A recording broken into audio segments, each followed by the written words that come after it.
साईं राम, मेरे साईं, मेरे बाबा, मेरे प्राणनाथ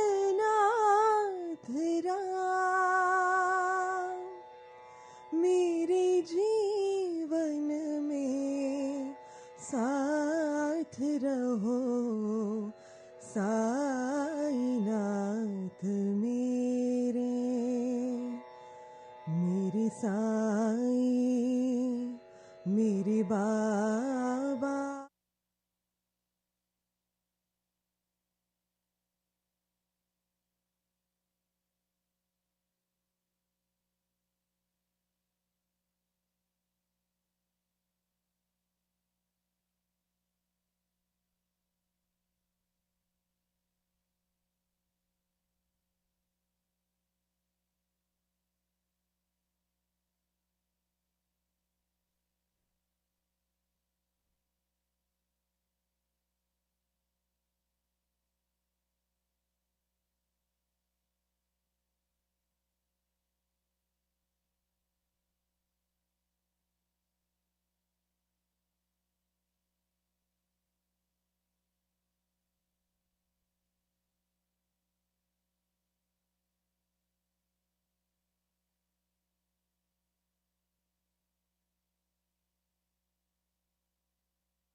Om Shri Sai Ram. Sai Ram, everyone. I offer my humblest salutation pranams to our Guru, Bhagwan Shri Sathya Sai Baba.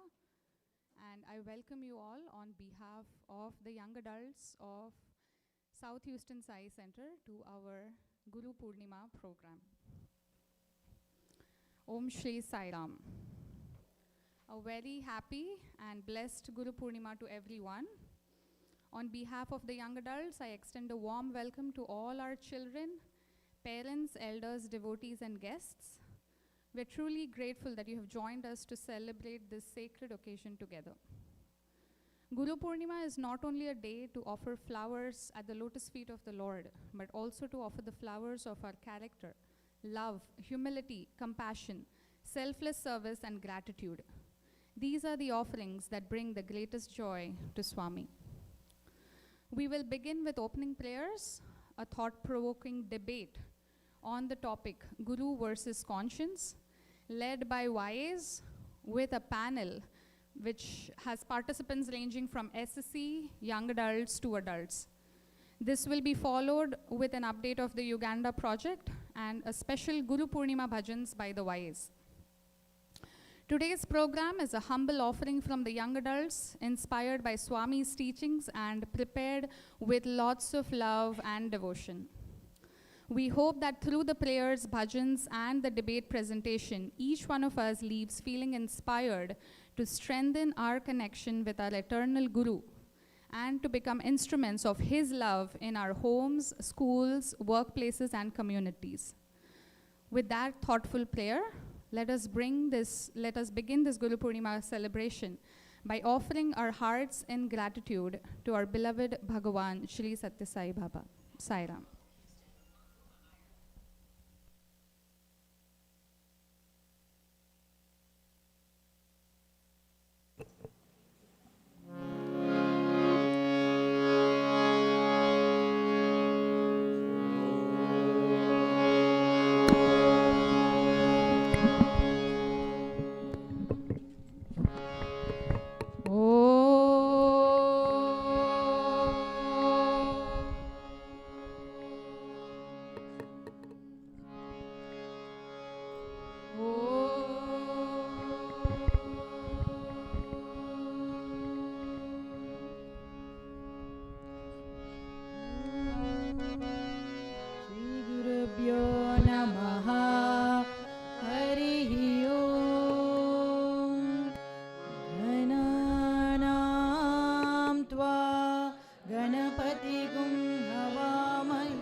प्रचोदयात्.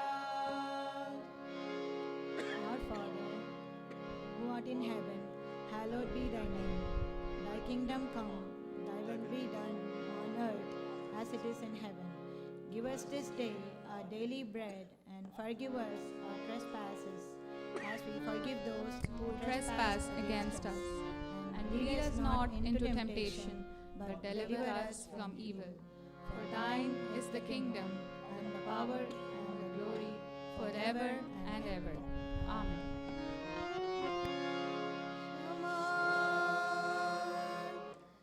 Israel, Adonai, Eloheinu, Adonai, Echad, Adonai,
Om Shri Sai Ram.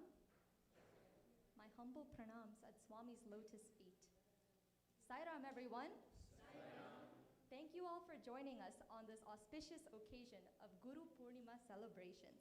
We have a very, very special program prepared for you today.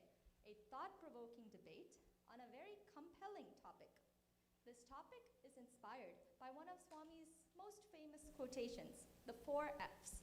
Do any of the SSC students or elders here know what the 4 Fs are?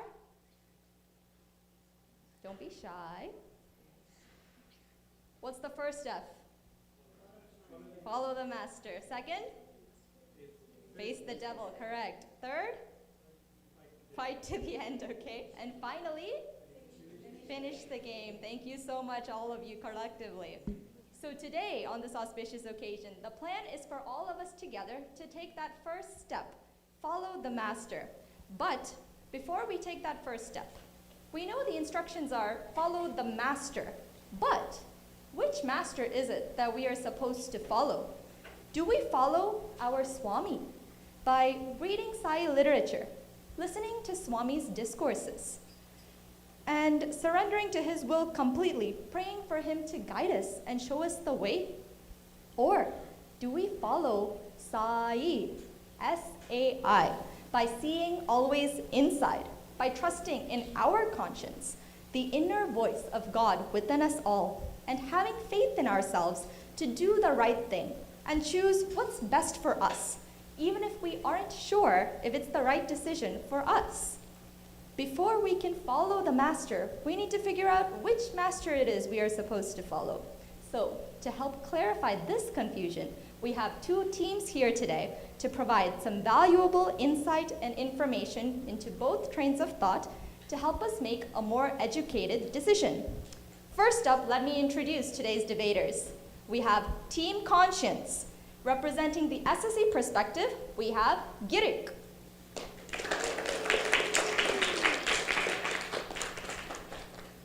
Oh.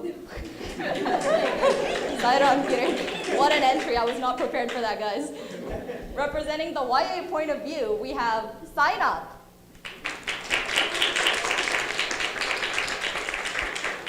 Representing the female perspective, we have brought on Lalita Akka. And finally, representing the male adult perspective, we brought on Ranji Uncle. Now you may think this is a powerful team, but wait till you hear the other team. To bring up the SSC perspective, we have Sai Krishna. To support the YA point of view, we have Bhaskaranna. Representing the female perspective, we have Priyaka. And finally, we looked far and wide to find a worthy opponent for Ranji Uncle over here. And we are happy to say we found a very worthy candidate and someone who will give Ranji Uncle a run for his money. Please welcome Sandeep Uncle.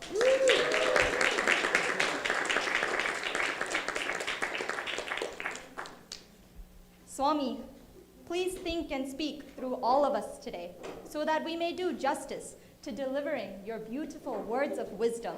And please help remind everyone today of the inner divinity within us all. Now, we have a lot of ground to cover today, guys, so without further ado, let's get started. In order to have a productive discussion, we need to first establish common ground before we start exploring how each side diverges. What exactly do we mean by guru versus conscience? And why does each one matter to the spiritual aspirant? Let's begin by defining these terms in our opening remarks.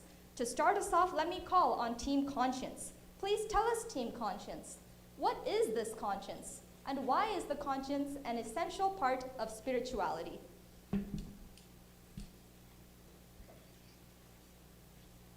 Can everyone on this side see the other side? Start my watch. Om Sri Sai Ram. Let me begin by offering my most reverential salutations at the hallowed lotus feet of our beloved Sadguru, Bhagavan Sri Sathya Sai Baba, who is verily and unequivocally my conscience. So Sai Ram to all of you. Okay. So as the moderator sitting behind me so eloquently proffered the 4 Fs, the first of which is follow the master, right? So our team here are here to convince and advocate for the fact that the master that Swami alludes to here is nothing but your own conscience. So let's hope we can do a good job in that, right? So let's start with this. You have heard of this term, right? Don't you have a conscience? right? So let's start with the definition of a conscience, right? So I see a smattering of SSC kids around here, and if you were to look through your SSC manual, conscience would be defined as thus, right? It's going to say it is an inner sense, a moral compass that dictates what is right or wrong in one's conduct or motives. It is essentially the clarion resounding voice of God that can be heard in the depths of your silence in your heart. With that out of the way, how many of you know the morning prayer? So, O Lord, I am born now from the womb of sleep. I am determined to carry out all tasks this day as offerings to Thee, with Thee ever present before my mind's eyes. Make my thoughts, words, and deeds sacred and pure, right? That, and also lots of you, I bet, are chanting the Suprabhadam every morning. So what are we essentially doing with these two prayers? We are exhorting Swami to be an eternal witness and Sakshi in everything we do during the course of the day, right? Swami has said in his discourses, when we follow our conscience, our thoughts, words, and deeds will be in unison, and it will be pure. That's what he refers to as Trikarna Shuddhi, right? And this Trikarna Shuddhi will lead you to divinity, as Swami says, right? So true worship, according to Swami, devotion is doing what is right as dictated by your conscience. So what is spirituality? The essence of spirituality is having the courage and temerity to follow your conscience under all circumstances at all times, right? Conscience will always insist on doing the right thing. Sometimes a tougher option perhaps, but nevertheless truthful, because it always withstands the litmus test of what God would want you to think, speak, and do, right? And it's like a muscle. A conscience is nothing but a muscle too. The more you pay heed to it, by listening to it, the more powerful it will get. And it will serve you in good stead in turbulent times, especially when you have to make a choice where the choice doesn't benefit you at all, but it's the right choice to make. That's when it kicks in and helps you, right? So Swami says, acting in consonance with your conscience, you can rest assured that you have followed Dharma. And this Dharma in turn will protect you and grant you peace and serenity. And Swami says, Dharmo rakshati rakshitaha, right? So as I begin to conclude my opening remarks, let me offer that there are atheists in this world. So not everybody has a self-professed guru, but everyone has a conscience that's available to them 24/7 to abide by, which is omnipotent, omniscient, and omnivigilant. Even the most unsavory and nefarious characters in this world that you're aware of have a conscience which pricks and prompts them and tells them what to do at every point and every decision they make. But unfortunately, their mind, clouded by ego and attachment, precludes them from doing it, right?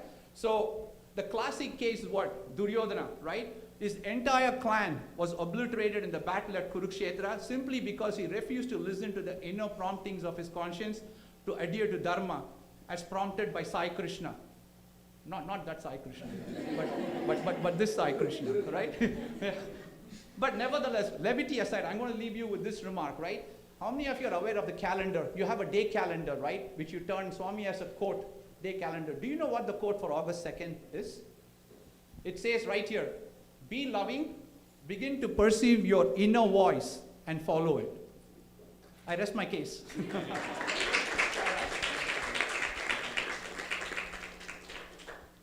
What a beautiful point, Ranji uncle. Not everyone has a guru, but everyone has a conscience. And nice point about August 2nd, but what motivated you to turn to the guru's calendar this fine morning? I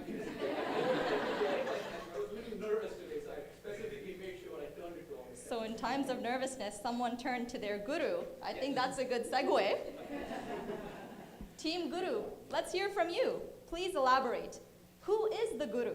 What is their role? And why are they essential for the spiritual aspirant?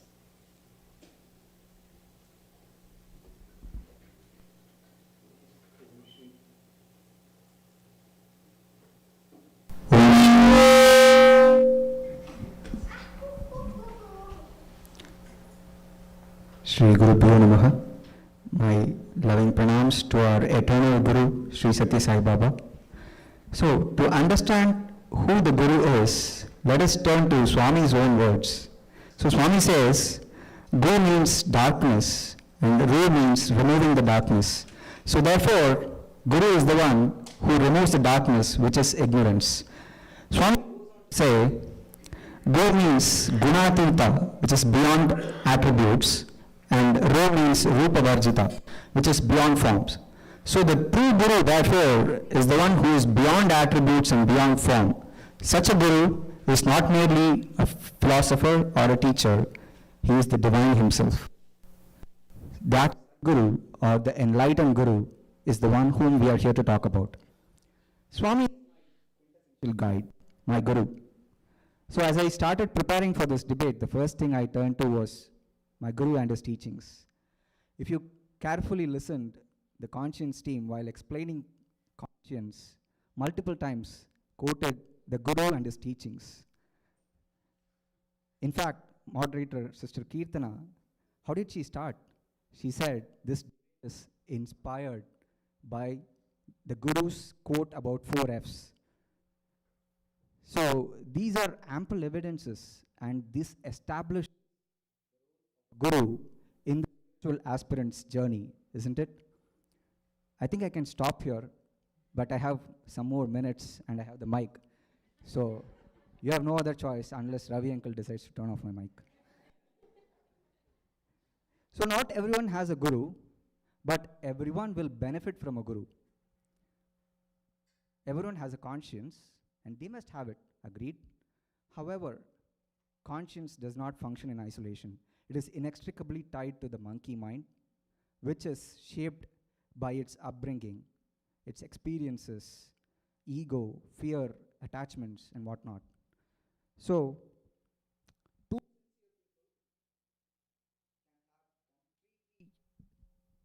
can have completely different perceptions of their consciences because their upbringing is different, their conditioning is different. So when desire enters, it is extremely difficult to hear the voice of conscience. We start thinking that what is right, and we mistake for conscience. If conscience alone were sufficient, why would good people disagree? Think about it, right? So why would people think that they are right and then they justify their bad actions? Now, this is where the Guru comes in. This is where the Guru's role is extremely important. So the problem is not the absence of conscience. The problem is not everyone is able to tap into it and stick to it.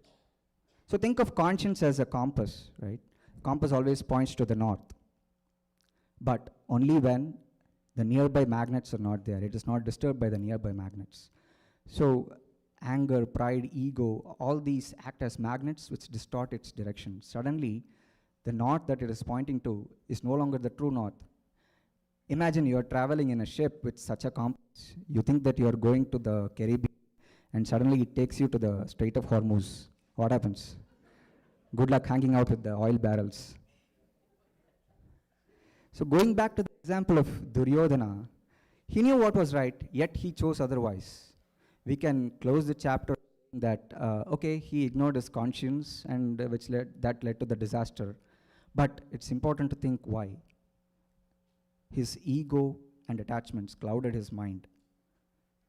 Because knowledge alone is not sufficient when the mind is clouded by ego and attachments. The conscience is only as clear as the purity of the heart. So that is why we need the Guru who can clear out the impurities and make us reflect, make the conscience reflect the truth rather than our desires.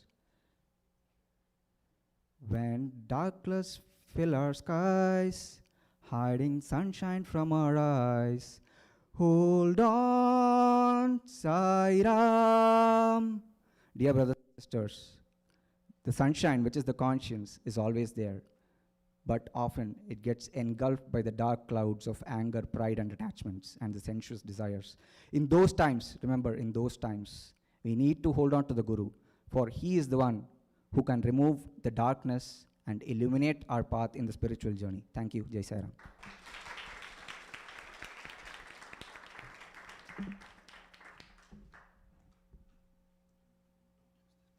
What a beautiful point you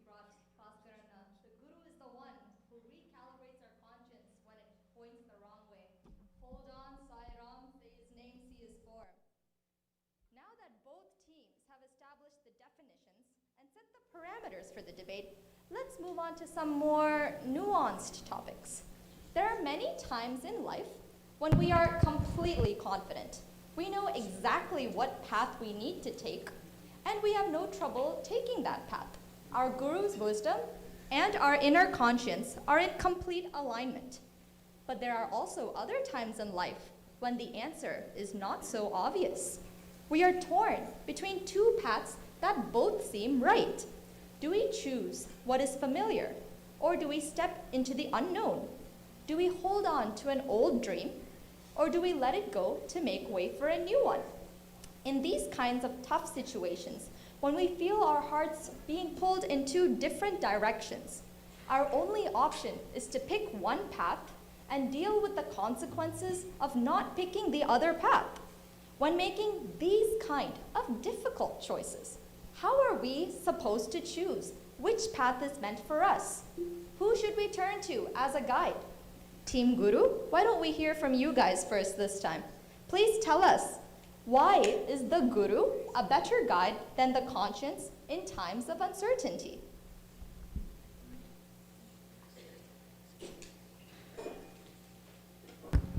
My humble pranams at the lotus feet of our beloved Bhagavan Sri Sathya Sai Baba, our Guru.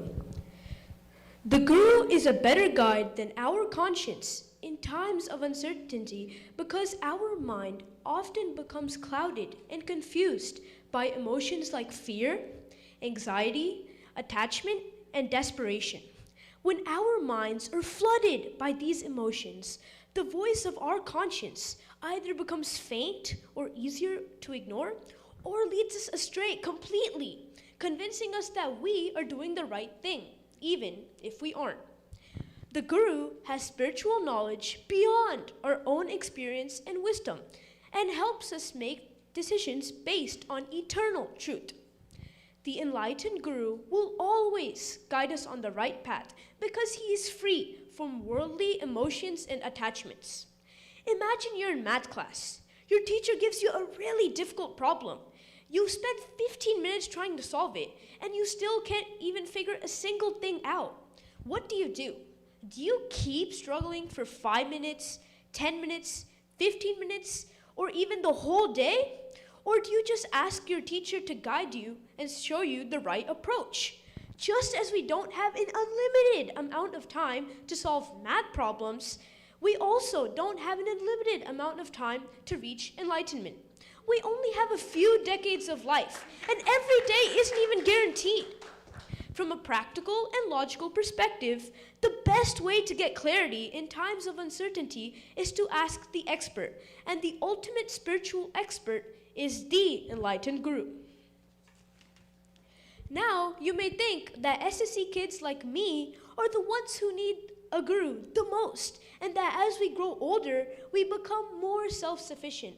But let me remind you of a hero we all know who still needed the guidance of his Guru. Arjuna was 72 years old when he was faced with the dilemma of fighting his cousins and teachers in the Kurukshetra war.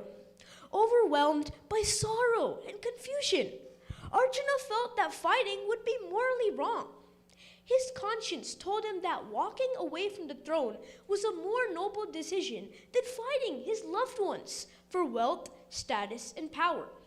However, his enlightened Guru, Lord Krishna, saw past the Maya surrounding Arjuna.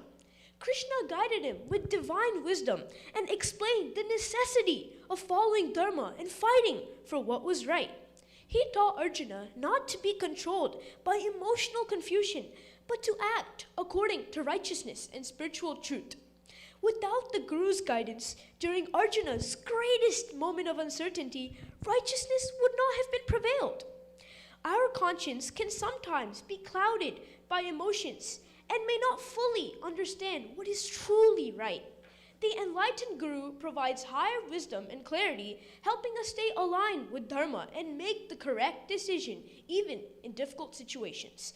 The Bhagavad Gita, often said to contain the entire essence of Sanatana Dharma, is itself a product of one person's inability to come to the correct conclusion by relying on his own conscience. The holiest book in Sanatana Dharma is based on turning to the Guru during times of confusion and receiving perfect clarity, which is why the Guru is without a doubt a better guide than the conscience in times of uncertainty. Thank you, Sarah.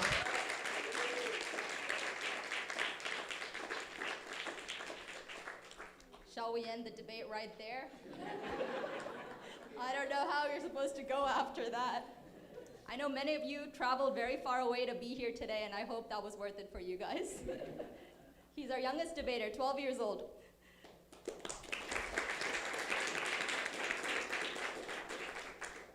All right, Team Conscience, I know that's a tough act to follow, but I believe in you guys. Let's hear from you guys. Please tell us, why is the conscience a better guide than the Guru in times of uncertainty?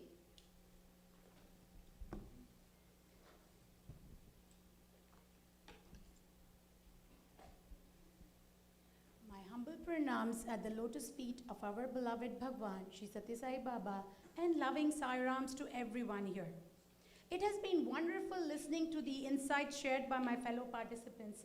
Now, since we have already reflected on what conscience is, I'd like to focus on today's question. Why is the conscience a better guide than the Guru in times of uncertainty?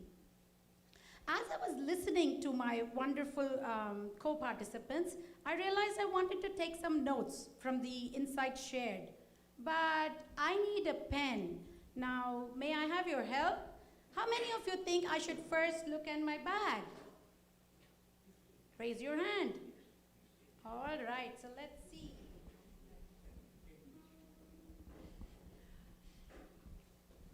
It isn't there. Now, should I look around this room? Raise your hand if you think I should still look around or ask to someone, okay? If it is still not there, should I go farther away, maybe to the store? Most of us would first search nearby before searching farther away. Why? Because we naturally look within our reach before looking outside. That is exactly how Bhagwan wants us to approach uncertainty. Before looking outside for answers, he reminds us to first look within. Now let's imagine we're all going on a little trip together. There's a theater screening Swami's movie, and we're all going there tomorrow. Let's answer this together. Who decides where we are going? The driver or the GPS? Wonderful. That's right. The driver chooses the destination. Now, once the destination is entered, who suggests the route? The driver or the GPS? GPS. Suppose the GPS gives us two different routes and there's a traffic or a roadblock. Who decides which route to take? The driver or the GPS? The driver. And finally, who actually drives the car and reaches the destination? The driver or the GPS? The driver. Exactly. You've answered today's question yourself. The GPS guides us, but it cannot hold the steering wheel. The driver must understand the situation, use judgment, and take action. Notice something interesting. We all have the same destination. The uncertainty is not about where we are going, it is about which route to take. That is exactly what happens in life. Our destination is God. The Guru gives us wisdom, direction, and goal. But when uncertainty arises, it is our conscience that helps us apply that wisdom and choose the right path. As we heard earlier, Lord Krishna guided Arjuna in his moment of uncertainty. Arjuna had the blessing of having the divine physically beside him. But in our daily lives, we may not always have God or Guru physically present whenever we face difficult decisions. So what do? Bhagwan gives us the answer. The same divine guidance that guided Arjuna exists within each one of us as our conscience. When we sincerely turn inward, the inner voice quietly directs us towards right. Sometimes, in moments of uncertainty, people write questions on chits and pick one hoping for an answer. But Bhagwan lovingly reminds us not to depend on chance or external signs. Instead, he encourages each of us to look inward and listen to our conscience. So why is the conscience a better guide than Guru in times of uncertainty? Because the conscience is the immediate voice of us, of truth within us, always present, always available, and ready to guide us in that very moment.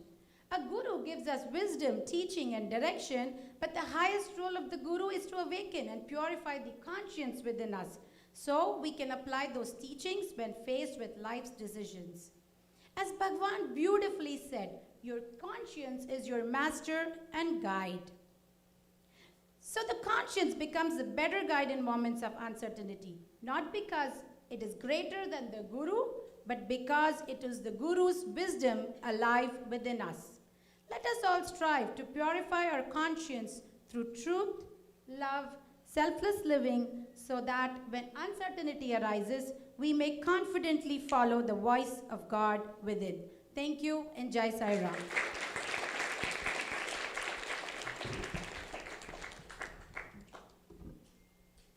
Thank you so much, Lalita Akka. I thought you were in trouble for a second, but you pulled through. We may not always have the divine physically present before us, just like Arjuna did. So in those times, it is on us to rely within and look within.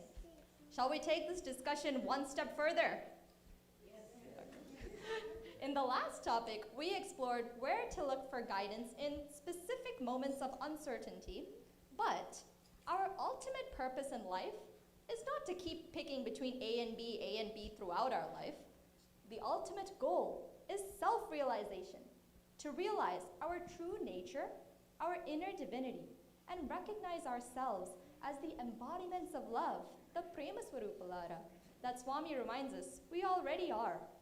So as we set off on that path towards self-realization, whose guidance will take us to that final destination? Team Conscience, let's hear from you first this time. Please share with us, why is deferring to the conscience more than the Guru the better path to self-realization?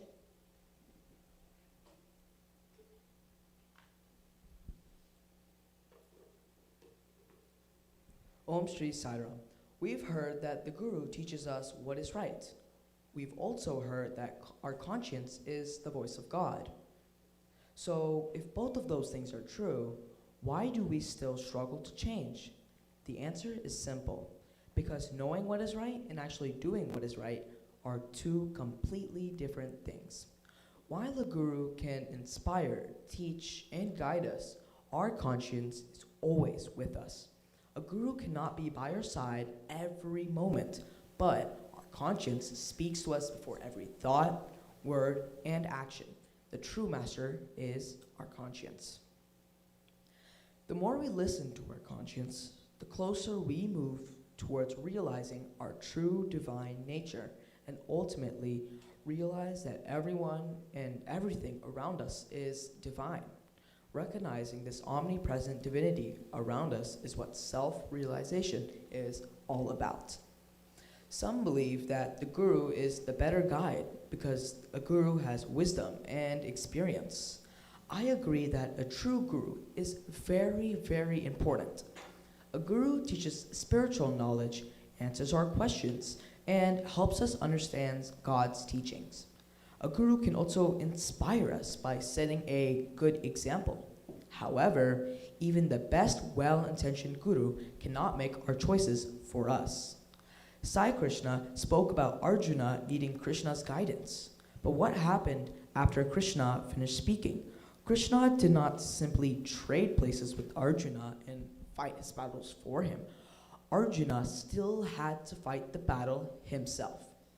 The Guru can illuminate the path, but the Guru cannot walk the path for us. A lot of people say that conscience is influenced by society or emotions. However, Swami explained that it is the mind that becomes confused, not the conscience. When our mind is filled with fear, anger, or selfishness, it becomes harder to hear the voice of conscience. The solution is to not simply ignore our conscience.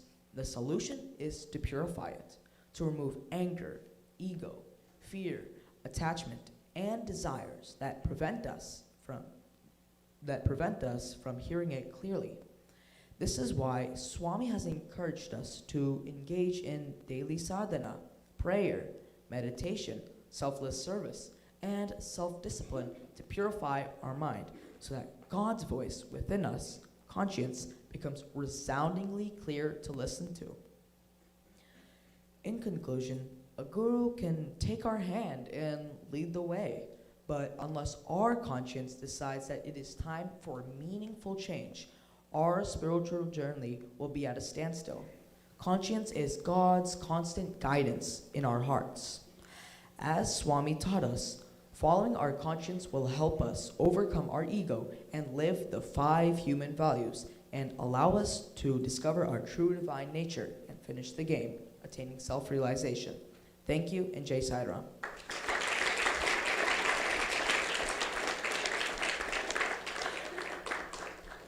Thank you so much, Girik.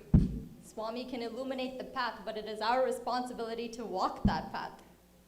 Now, Team Guru, we're excited to hear from you. Please tell us, why is deferring to the Guru more than the conscience the better path to self-realization?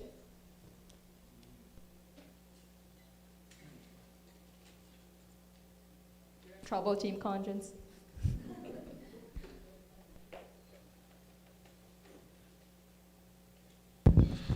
Saram, everyone. My humble pranams at the lotus feet of our beloved Guru and God, Sai Baba. Dear brothers and sisters, we have now arrived at the key question. Is the Guru, going with the Guru, the better and surer way to self-realization? The answer is yes. I'll make 3 points to support this contention. We agree the destination is self-realization. We also agree the conscience is needed. Then why bring up this question? It is because we're talking about a struggling, underdeveloped conscience, covered by Arshad Vargas, messed up by mind games. That is the problem, the ego-driven conscience. If we all have a pure, enlightened conscience, the Bangai Guru, ghar jao, go home. Why are we here? Because it's the ego-driven conscience. The individual conscience is a work in progress. It is influenced by our upbringing, by our parents, by culture, by society. It's been developing since we were toddlers. It's not sufficient for self-realization. Self-realization is a destination. The debate is not about where we are going. It's about how to get there. It's about the journey. Swami Baba reminds us that start early, drive safely, slowly, and reach safely. In this discourse, Baba gave a simple example.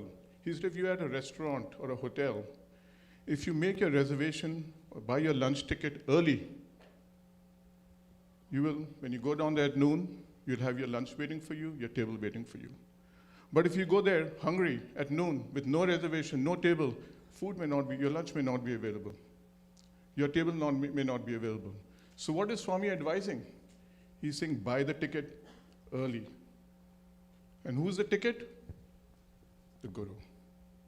If you go with the Guru, you may come upon self-realization. And self-realization is not manufactured by the conscience. You come upon it by what? That too by the grace of God, by the grace of the Guru. So Swami is basically saying what it means is to, and good thing is that we are all ticket holders here. That's why we are here, right? We made reservations with our Guru for self-realization. Being surrendered, having faith with your chosen Guru is a surer and better path. This brings me to my second point. What is faith or surrender? Swami gives a very nice story, narrates a story in Chinnakatha.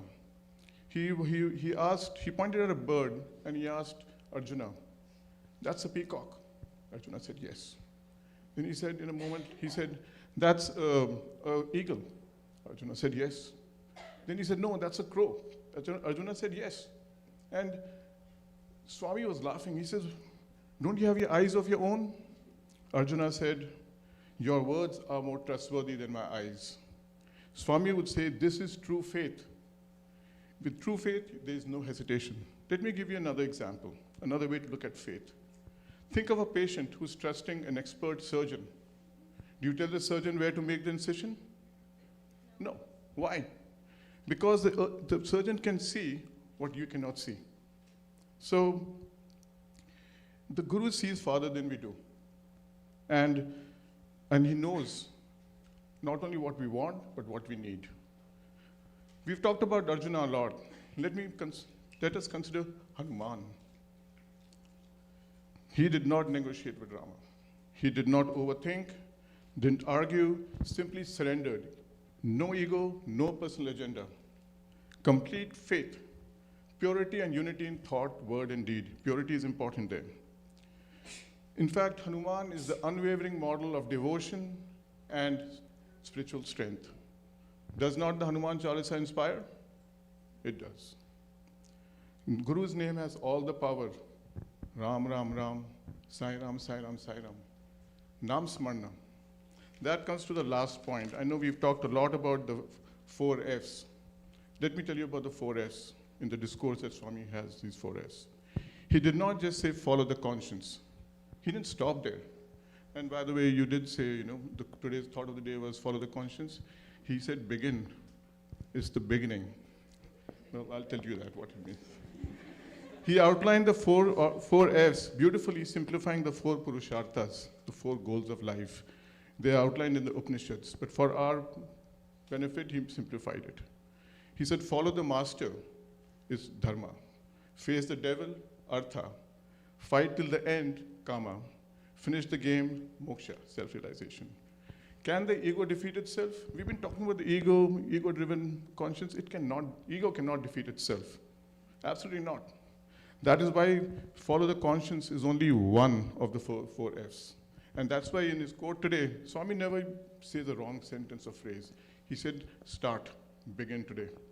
And we've been beginning, we bought our ticket with Swami already. So at the same time, he said we must face the devil, 2nd F.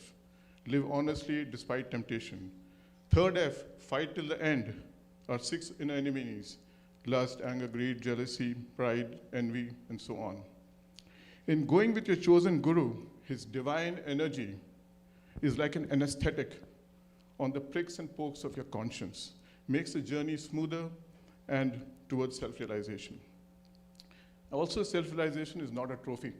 It's not a target or a degree to earn. It's a state of being.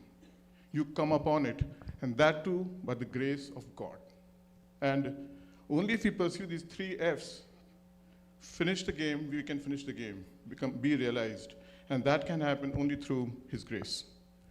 So that's exactly why we need a Guru, the ticket, which fortunately we all have bought. We made the reservation to finish the game.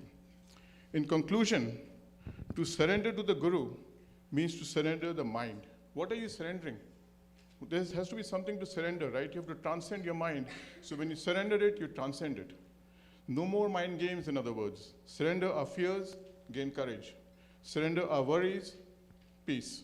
Surrender our ego, humility. That's what you gain. Surrender the fruits of action, resilience, patience. That's what you gain. The Guru slowly quietly strengthens the conscience. So a good conscience is needed, I agree, to begin the journey. Only the Guru helps us finish it. A good conscience shows the path, the compass, but the Guru gets us home. A good conscience awakens the seeker. The Guru awakens the self, Ananta Jyoti, Jalao. Without the Guru, the conscience makes us good. We are all good. We all have good conscience here. Without the Guru, your conscience is good. But with the Guru, grace makes us God conscious, self-realized. Jai Sai Ram.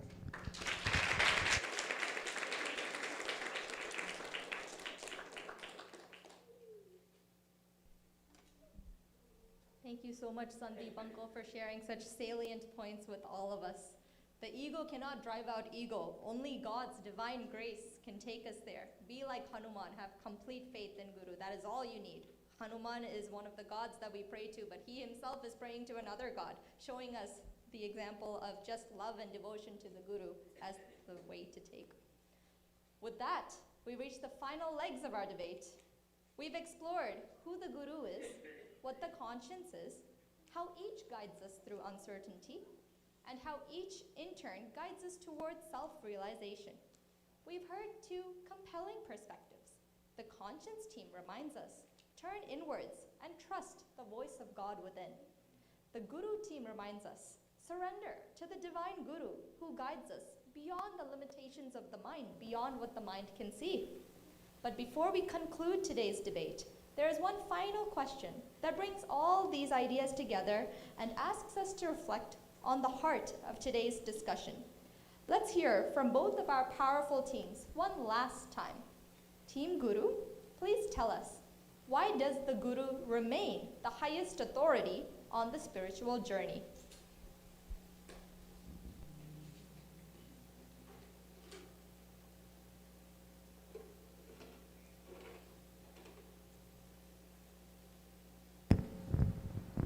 Sairam, can you see me?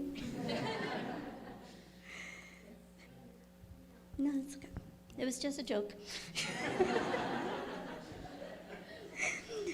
So, we've heard so much today. Are your minds swimming? Daily, we pray to Lord Ganesha to remove all obstacles. Then, who do we call on next? Any ideas? Guru. Guru Brahma, Guru Vishnu, Guru Devo Maheshwara, Guru Sakshat Param Brahma, Tasmai Shri Gurave Namaha. Guru, you are Brahma. Who's Brahma? The creator. So he gives us all the wishes and everything. Guru Vishnu, the preserver, makes all this go through. Mahadeva, Maheshwara, he's the one who destroys all the badness and the bad karma and ego and everything. At the same time, you have Guru Sakshat. He is the one without a second, the ultimate being. Parabrahma, the one without another. Tasmai Sri Gurave Namaha. He is the one to whom we bow. Please lead us on our way. Guide us. We cannot do anything in life without a teacher.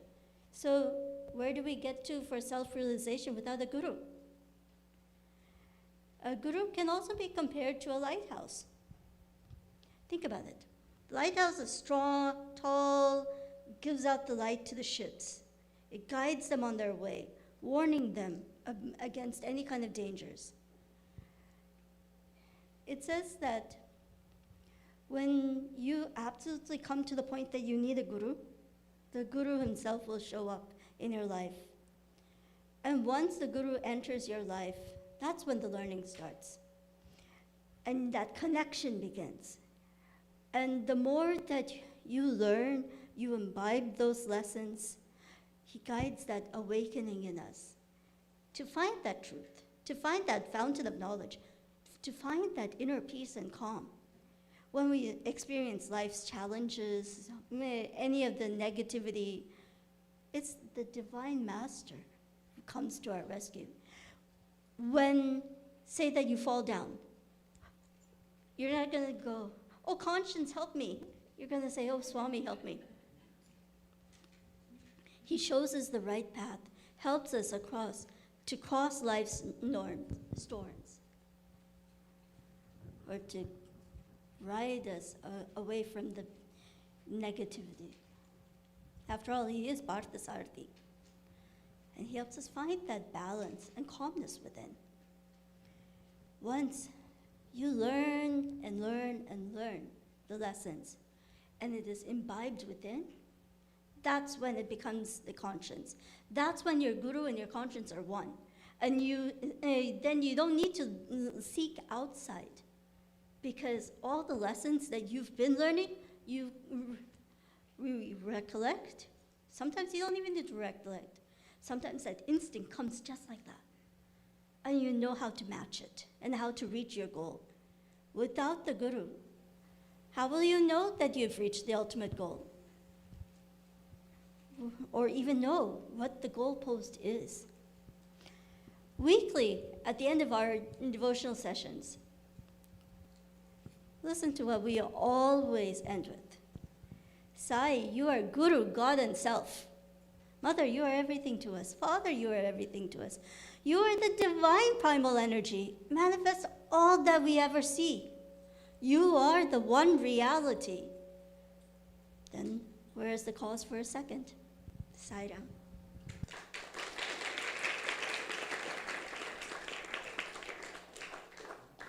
Thank you so much, Priyanka, for such a brilliant conclusion to Team Guru's argument. Without a lighthouse, how will the ships know where to go in an ocean of darkness? When we fall down, do we call to our conscience for help, or do we ask our Guru to give us a hand? Excellent points. All right, Team Conscience, we're excited to hear from the last and tallest member of the evening.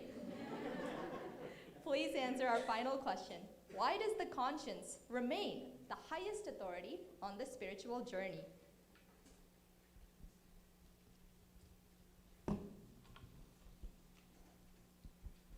My humble pranams at the lotus feet of our beloved Bhagavan Sri Sathya Sai Baba. Sai Ram, everyone. As we conclude, I want to return to the central question of this debate. Why does the conscience remain the highest authority on our spiritual journey? Our position in the conscious team is not that the Guru is unnecessary. It is that the Guru's guidance must ultimately be understood, internalized, and practiced through the conscience in everyday life. The Guru shows us the goal and teaches us the path, but we are the ones who must recognize the truth of that teaching and choose to live by it. There's a familiar saying, you can take a horse to the water, but you cannot make it drink. In the same way, a Guru can bring us to the truth, but cannot force us to accept it or act upon it. That requires personal effort, discrimination, and an honest response from within. The Guru is an external guide. The conscience is the internal faculty through which that same guidance becomes your action. The purpose of spiritual teaching is not to replace our moral judgment, but to refine it. A teaching becomes meaningful only when it changes the way we think, speak, and act in our everyday life. Following the conscience is therefore not a rejection of the Guru. It is the point at which the Guru's teaching truly becomes part of our character. A Guru cannot be physically beside us for every decision. Scriptures may not directly address every personal circumstance, and people may interpret the same teaching differently. But the conscience is present at the exact moment when a choice must be made. At that moment, the responsibility belongs to us. No other external authority can think, choose, or act on our behalf. However, not every inner voice is the conscience. Ego protects our pride. Desire seeks personal benefit. And fear avoids discomfort. The conscience is different. It directs us towards what is truthful, dharmic, and selfless, even when the right choice is difficult. So how can we all test whether an inner voice that we have is truly our conscience? First, we must ask, is this truthful? Is this dharmic? Is this selfless? Does this bring my thought, word, and deed in harmony? Would I still believe that this action was right if nobody praised me or knew what I had done? These questions help separate conscience from ego, fear, and desire. But personal effort and surrender must also work together. We follow the conscience and perform the duty before us. Then we surrender our attachment to the result. Surrender does not mean avoiding responsibility or waiting for our Guru to make every decision for us. Conscience guides our action. Surrender guides our acceptance of the outcome. Not everything may come out as we believe. Spiritual growth naturally moves from external instruction towards inner realization. At first, we may ask, what would the Guru tell me to do? Later, we understand the principles behind that teaching. Eventually, those principles become part of our everyday character. We do what is right, not merely because we were instructed, but because we recognize the truth within ourselves and within the action that we are doing. A true Guru does not silence the conscience. The Guru helps us purify and strengthen it.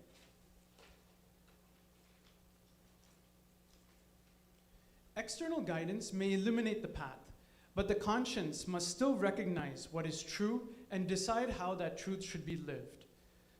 So, the Swami outside us may guide us, but the Swami within must be awakened. The Guru may show us the destination, but we must choose to walk toward it. And the Guru may give us the teaching, but the conscience must transform it into action. And when every external source of guidance is absent, the divine witness within us still remains. That is why the conscience remains the highest authority on the spiritual journey. Sai Ram.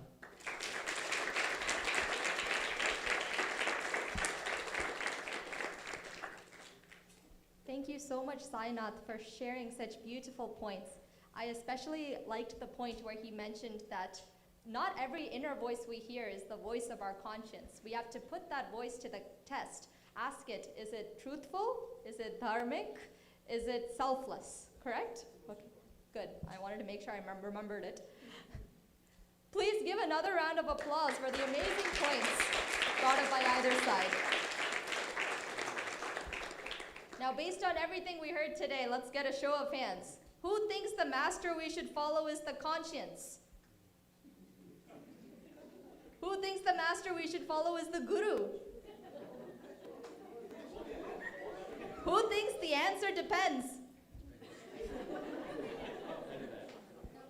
As we go through different stages of life, we have to switch between following the conscience and following the Guru repeatedly. Guru and conscience are two sides of the same coin. And when you flip that coin, sometimes you land heads and Swami will lead you towards heads. Sometimes you land on tails and Swami says, I'm not helping you, you're on your own, think for yourself, I've given you that knowledge already. Swami says, if you take one step towards Swami, Swami will take 100 steps towards you. But it's your conscience that has to both tell you to and help execute that initial step. Your teacher can lecture you for hours, but unless you decide to actually do your homework and put in the work, will you ever graduate?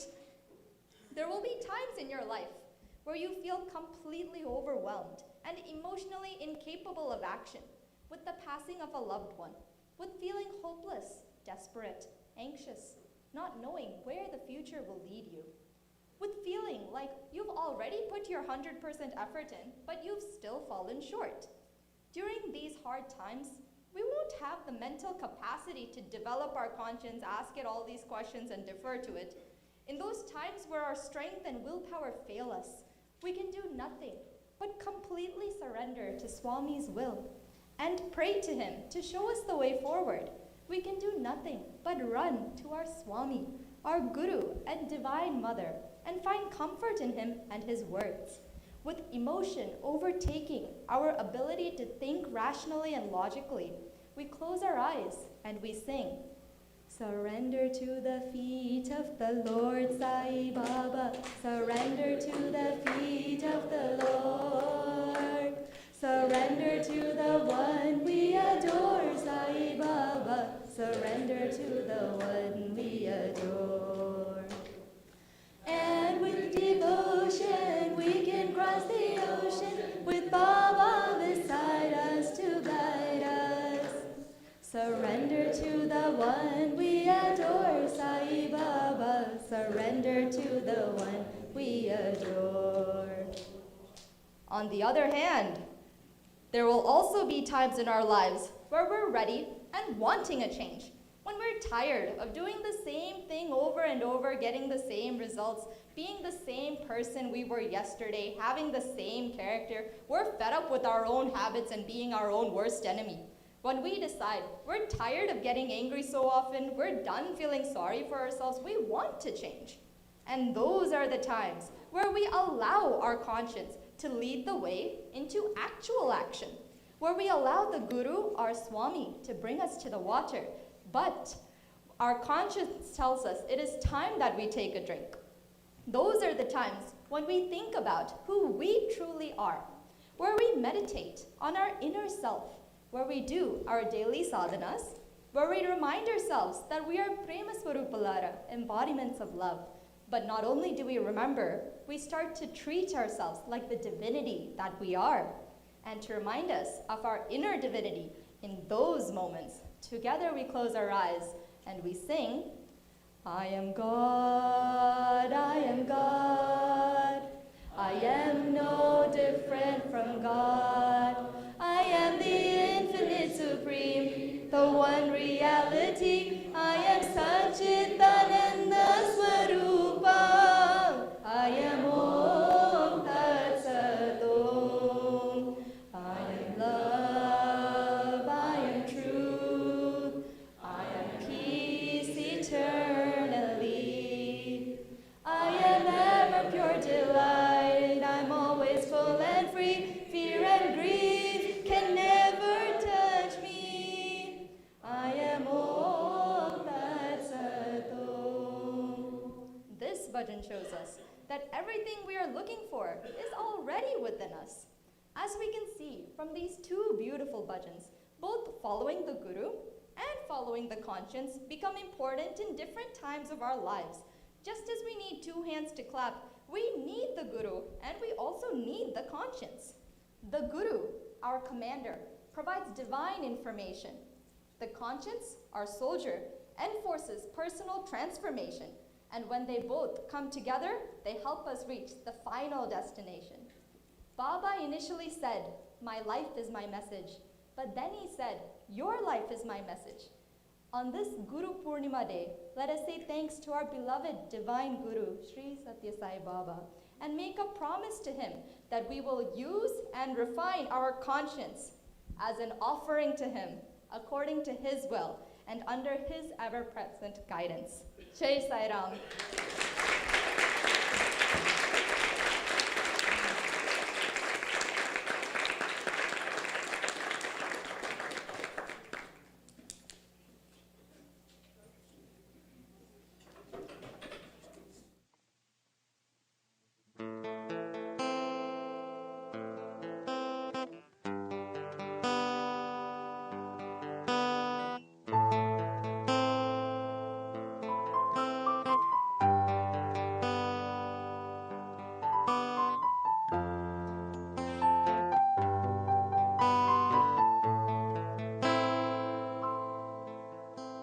Remind me, my Lord, remind me, my Lord, remind me, my Lord, who I am. I am all, I am all, eternal all, through this life of distraction and of illusion. Remind me, my Lord, who I am. I am truth, I am peace, divine bliss, Ananda Swarupa, He Prema Swarupa. Remind me, my Sai, who I am. I am love, I am love, pure love. I am love, I am love, pure love. Sai Ram, Sai Sham, Mere Sai Ram, Mere Sai, Mere Baba, Mere Prananath Ram, मेरे जीवन में साथ रहो साईनाथ मेरे, मेरे साई, मेरे बाबा, मेरे प्राणनाथ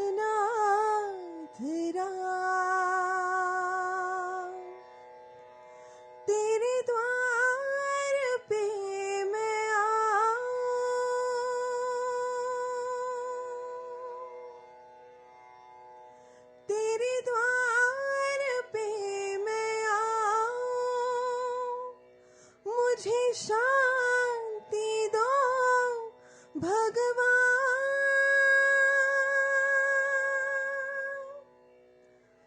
शांति दो भगवान,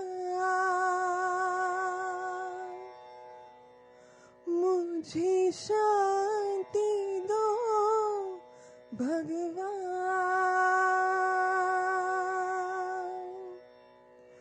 शांति दो भगवान।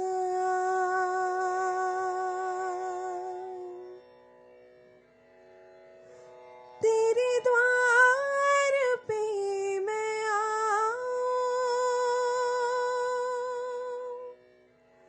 मुझे शांति दो भगवान,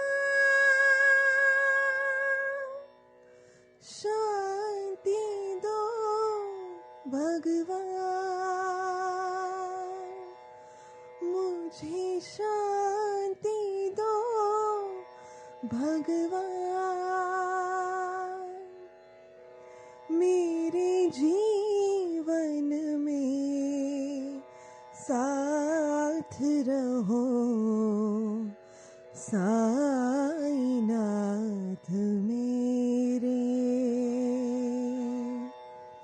मेरे साई, मेरे बाबा, मेरे प्राणनाथ राम, मेरे जीवन में साथ रहो साईनाथ मेरे।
सुन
Remind me, my Lord. Remind me, my Lord. Remind me, my Lord, who I am. I am all. I am all. Eternal all. Through this life of distraction and of illusion, remind me, my Lord, who I am. I am true. I am peace. Divine bliss. Another Swarupa. He prema Swarupa. Remind me, my side, who I am. I am love. I am love. Pure love. I am love. I am love. Pure love. Sai Ram, Sai Sham, Meri Sai Ram, Meri Sai, Meri Baba, Meri Prananath Ram,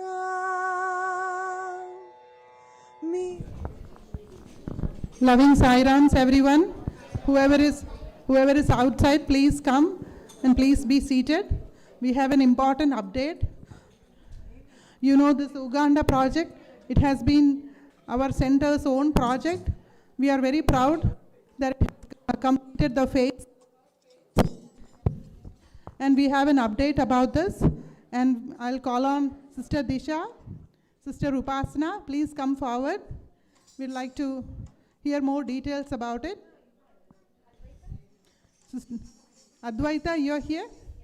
Please come forward. We'd like to hear about the details about the Uganda project.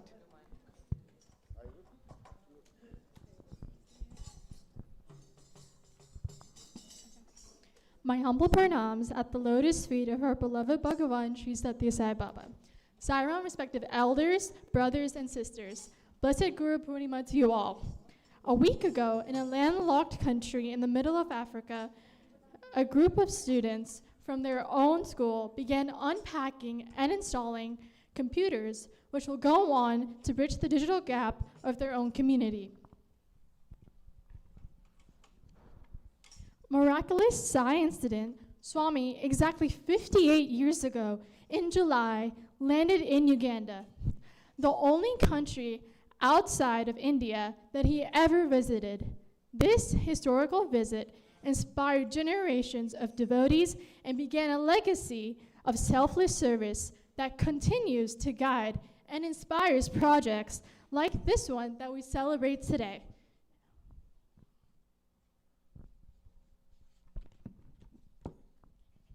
In 2017, by Swami's divine grace, the Sri Sathya Sai School of Uganda was established in Jinja. Through the generous and vision of Brother Ishmael and Sister Indra, devoted followers of Sri Sathya Sai Baba from Singapore. As a nonprofit school, its mission is to provide quality, valued-based education while uplifting children and the surrounding community around through the values of love, service, and education. Today, the school continues to nurture young minds and inspire future generations.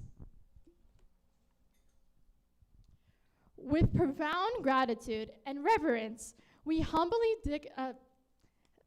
dedicate this project and the lotus feet of Sri Sathya Sai Baba.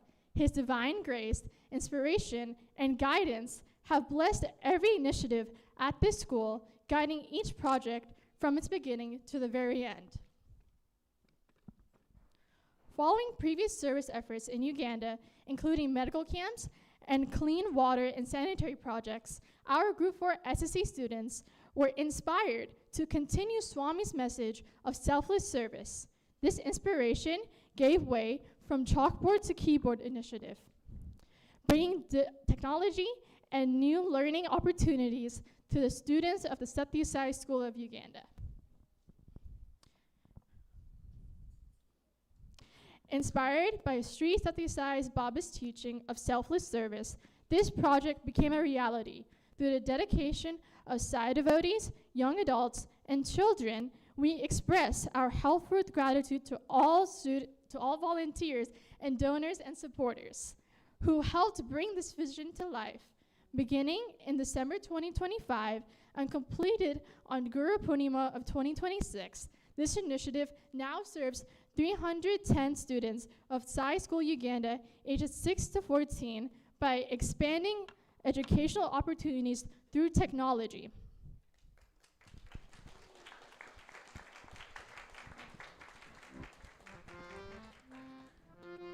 Om Shri Sai Ram. My most humble pranams at the lotus feet of our beloved Baba, who through his immense grace has shown us that when we have a pure heart and pure intentions, nothing, no matter how big the project, is impossible when he himself is behind it. And so the first project was started because of the tears of one of our brothers who was crying over the state of the school without the toilets. And this one was inspired by our SSC children who, knowing that there was no electricity in this school, there is no internet, decided that this school needed computers and that there should be no difference in education between the children here and the children in Uganda. This project was first presented to the council in September of 2025. It started in December, and it was completed on Guru Poornima, like the Sunday, last Sunday, inaugurated. And so our immense heartfelt gratitude to Swami for showing us the way and for showing us that nothing is impossible when he himself is behind us, if we have a pure intention behind it. So can we see the video? This was a plain room with nothing in it at the start of it. And they started installing, so they made the floor, they painted the walls, did the carpentry. Here they're installing the solar panels. You can see that the solar panels were installed. And by his divine grace, in the last few days, the work just continued. This is some of the team that was there that helped to do this. And the computers, this is the morning of the inauguration. The computers had not been installed yet. So by Swami's divine grace, look at this, that the children opened the boxes. With the help of Brother Suresh, they actually put the whole computers together. These are all the children, 14 children from the school. So he got them all to open the boxes, put everything together. He taught them, okay, this is the port, this is where it goes. And everything is being put together by the children of the school itself. And you will see at one point they all go down and they plug in the computers so that the inauguration truly was done by Swami through these children.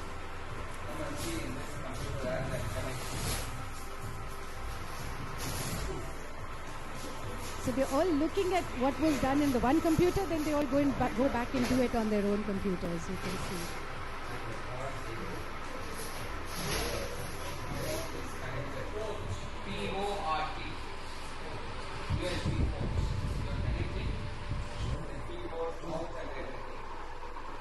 Okay. Can we start the computers? Be on your station. Go. Be on your station. So you can see that all the computers have been put together.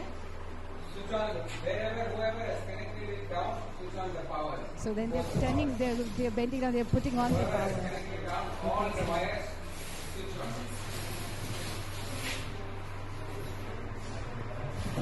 Just switch on. And this is the inauguration before. So now the computers are ready. They had a beautiful cultural program at the school with some traditional dances. This is last Sunday. They also had beautiful bhajans.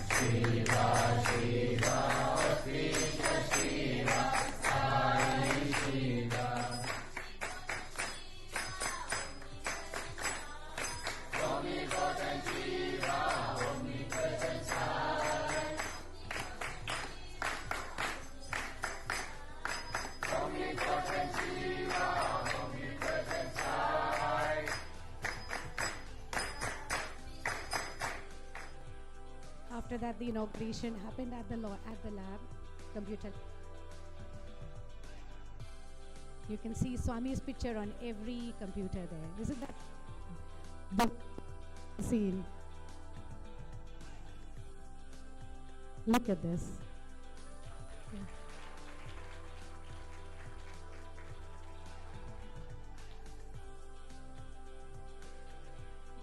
And this is everyone typing in Jai Sai Ram.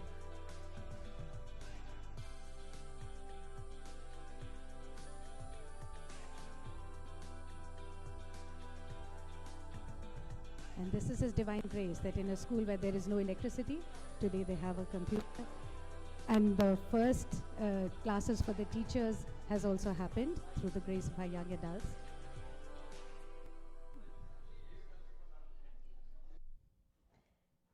Next slide, please. For the completion of this project, Swami's immense grace was there. We saw it at every turn. But he also helped us through many people, but also particularly need to mention Mr. Suresh Bhai from Uganda, who you saw in the blue shirt, who tirelessly worked there the last 3 days. He was sleeping there itself on desks that were put together. And Vinod Uncle on our side, who actually helped to put everything together, help with communication and make sure that everything happened in a seamless manner. This team does not only consist of a few people, it consists of many of you. You know who we are talking about. Everybody silently has been working on this project. We really appreciate the energy that comes when we have a project. And we pray to Baba that he continue to bless us in this way so that we may do his work selflessly, ceaselessly, continuously. Jai Sai Ram.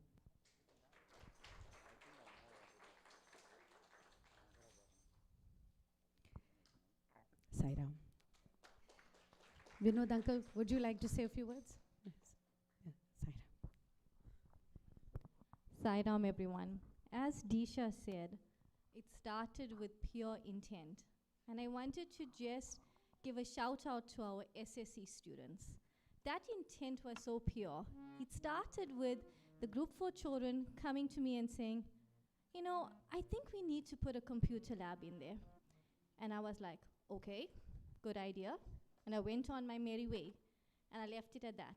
They came back and they said, I think this is something we need to do. And I said to them, If this is what you would like to do, I need you to present me a plan of action, give me all the things we need to buy, tell me your budget, tell me what equipment you need, and then I need you to present it to the council. I stepped away, I did not interfere, I did not guide, and they got together on their own time and they decided on all the presentations, details, and they presented it to the council. First time I was hearing it in the rest of the council. Guess what we adults decided to do? We decided to think about, oh, there's no electricity, there's no power, there's no internet. This is going to be very challenging. For us, we saw obstacles. We saw, hey, these are the challenges. How are we overcoming? We went to triage mode. They just sat back and they said, this is the plan. This is how we should execute. And lo and behold, on their trust and their enthusiasm for the project, the council said yes. And that has been the driving force through service of our dear Lord.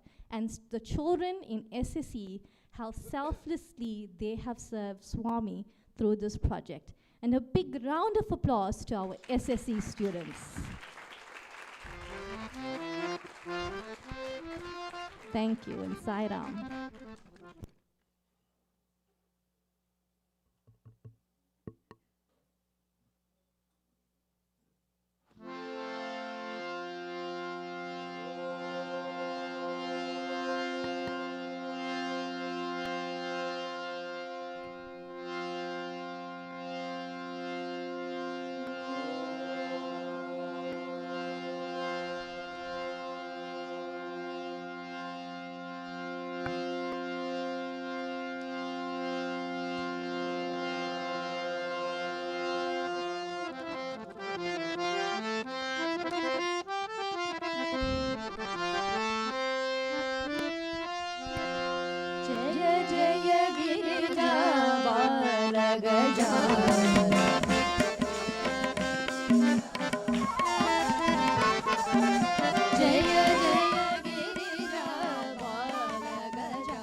Shri Ramachandra Jaya Jaya Rama.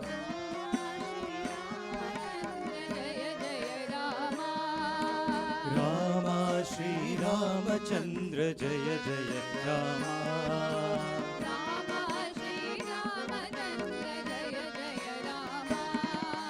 Karuna Virama Kamaniya Rama.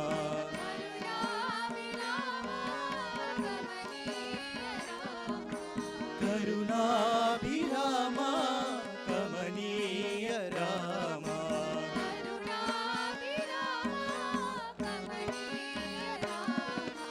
Rama Shri Ramachandra Jaya Jaya Rama.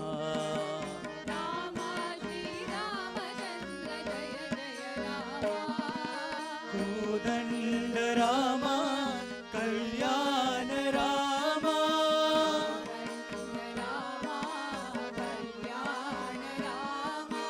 Kodanda Rama Kalyana Rama.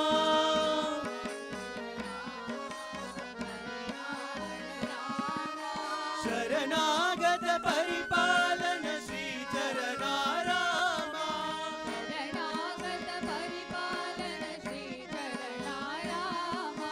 Sharanagata Paripalana Shri Charana Rama.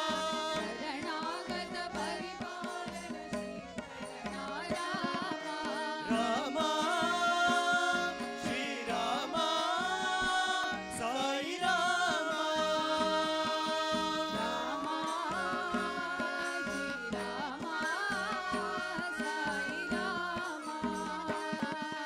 Rama Shri Rama Sai Rama.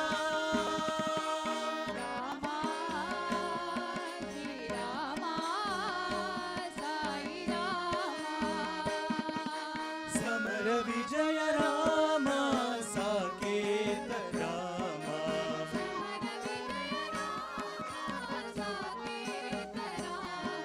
Samara Vijaya Rama Saketa Rama.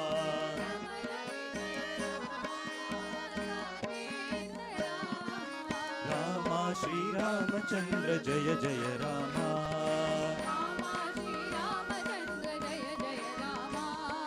Karuna Virama Kamaniya Rama.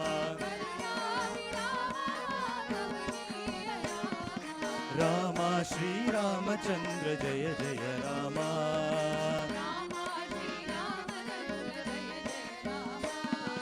Kodanda Rama Kalyana Rama.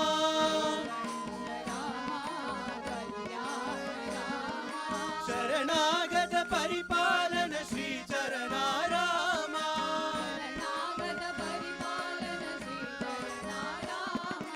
Rama Shri Rama Sai Rama.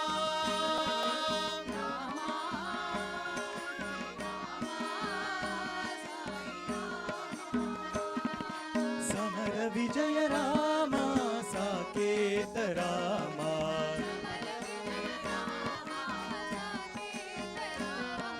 Samara Vijaya Rama Saketa Rama.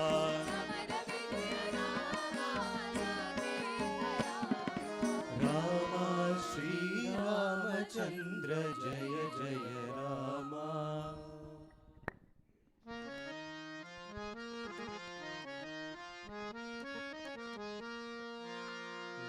Nanda ke lal Murali Gopal. Nanda ke lal Murali Gopal. Giridhari Govinda Radhe Gopal.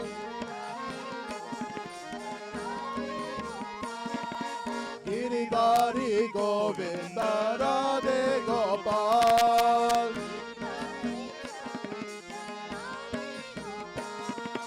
Nanda Mukunda Radhe Gopal.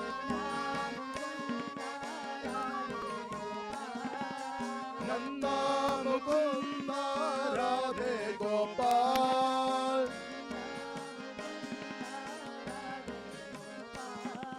Radhe Jaya Radhe Jaya Radhe Gopal.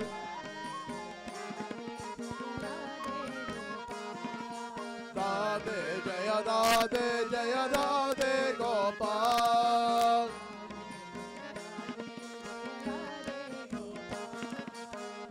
Radhe Lal Murali Gopal. Giridhari Govinda Radhe Gopal. Nanda Mukunda Radhe Gopal. Radhe Jaya Radhe Jaya Radhe Gopal. Radhe Jaya Radhe Jaya Radhe Gopal. Radhe Radhe Radhe Gopal. Radhe Radhe Murali Gopal. Radhe Radhe Shama Gopal. Radhe Radhe Sai Gopal. Radhe Radhe Radhe Gopal. Radhe Radhe Murali Gopal. Radhe Radhe Shama Gopal. Radhe Radhe Sai Gopal. Radhe Radhe Sai Gopal. Nanda ke Lal Murali Gopal. Giridhari Govinda Radhe Gopal.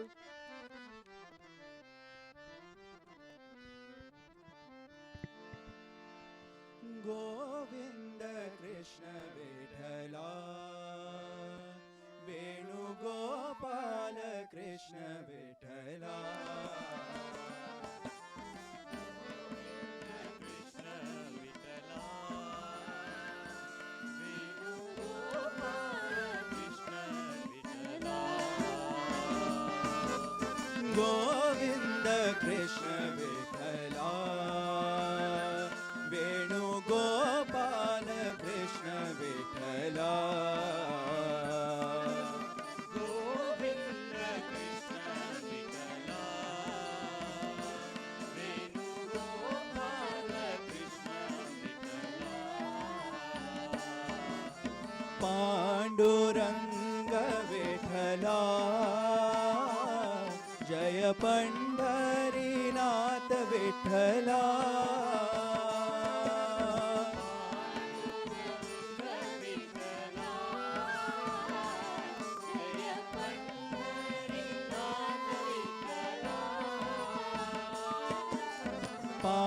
Panduranga Vithala Jaya Pandharinath Vithala Panduranga Vithala Jaya Pandharinath Vithala Govinda Vithala Gopala Vithala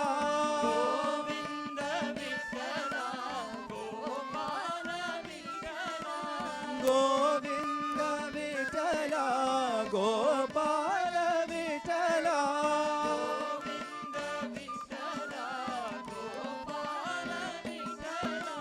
Panduranga Vithala Pandharinatha Vithala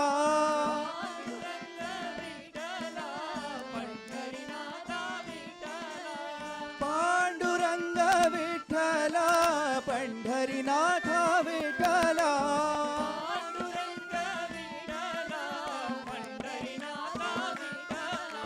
Govinda Krishna Vithala Venu Gopala Krishna Vithala Govinda Krishna Vithala Venu Gopala Krishna Vithala Panduranga Vithala Vitthala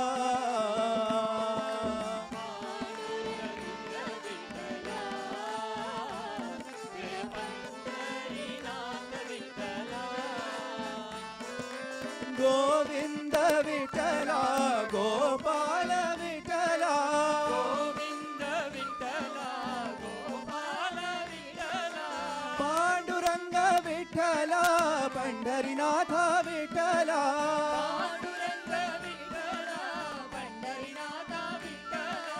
Panduranga Vitthala Pandharinath Vitthala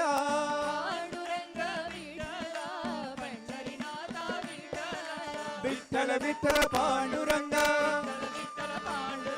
Vitthala Vitthala Panduranga Vitthala Vitthala Panduranga Vitthala Vitthala Panduranga Vitthala Vitthala Panduranga Vitthala Vitthala Panduranga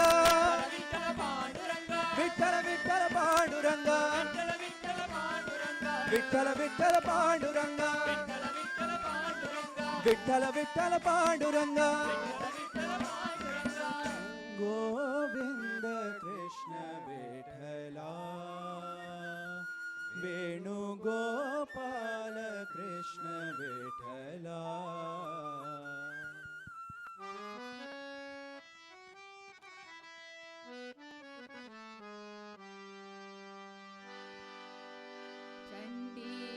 Chamundi జయ వైష్ణవి దేవి మా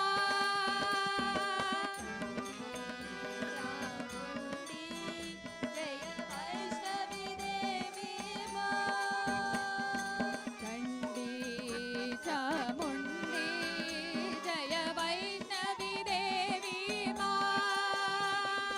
చండీ చాముండి జయ వైష్ణవి महिष समारिणि मंगल रूपिणि जय महाकाली जय महिष समारिणि मंगल रूपिणि जय महाकाली महिष समारिणि मंगल रूपिणि जय महाकाली महिष समारिणि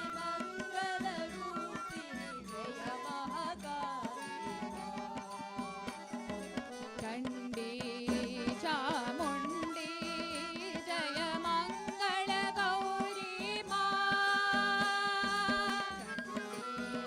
चामुंडी जय मंगल गौरी भव भयहारिणि पशुपति मोहिनी जय जय ललिते मा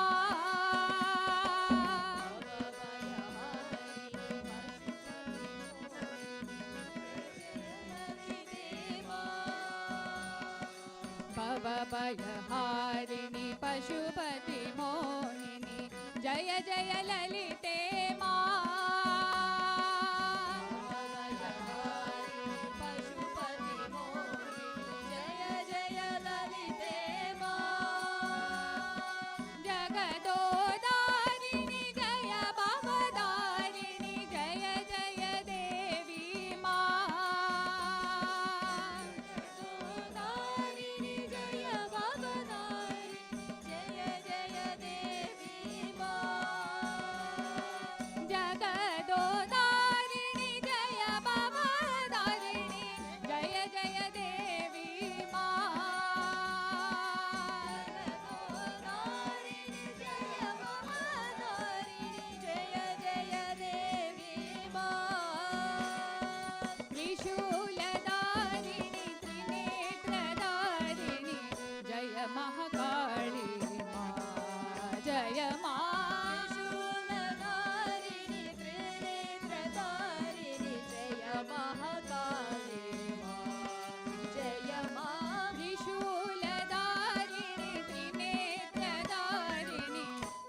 महाकाली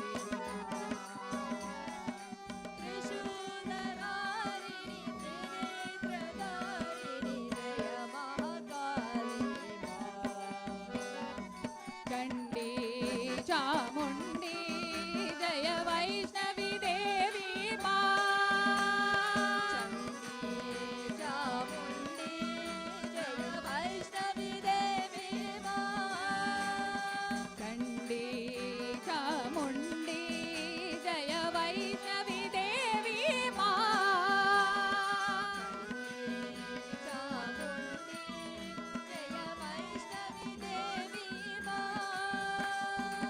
भवभयहारिणि पशुपति मोहिनी जय जय ललिते मा भवभयहारिणि पशुपति मोहिनी जय जय ललिते मा जगदोदारिणि जय भवदारिणि जय जय देवी मा जगदोधारिणि जय भवदारिणि जय जय देवी मा त्रिशूलधारिणि त्रिनेत्रधारिणि जय महाकाली मा जय मा त्रिशूलधारिणि त्रिनेत्रधारिणि जय महाकाली मा जय मा त्रिशूलधारिणि त्रिनेत्रधारिणि जय महाकाली मा त्रिशूलधारिणि त्रिनेत्रधारिणि जय महाकाली मा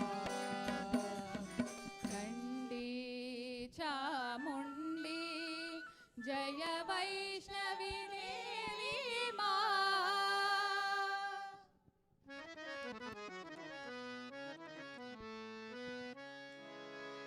बोलो बोलो सब मिल बोलो नमः शिवाय।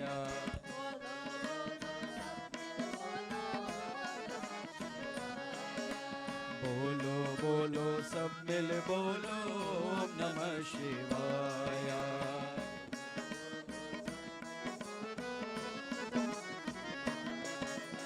ओम नमः शिवाय ओम नमः शिवाय।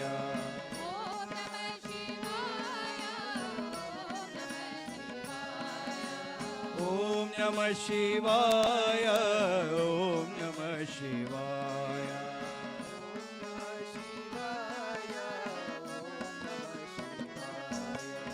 बोलो बोलो सब मिल बोलो ओम नमः शिवाय।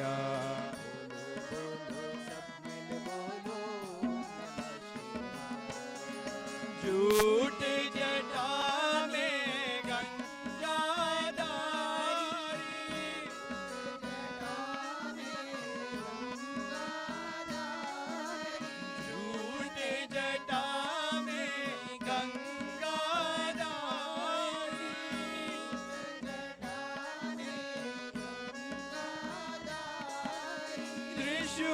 त्रिशूलधारी डमरू बजावे।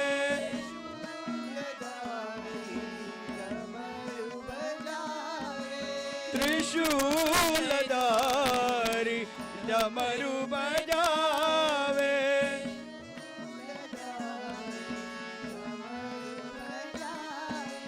डम डम डम डम डमरू बजा।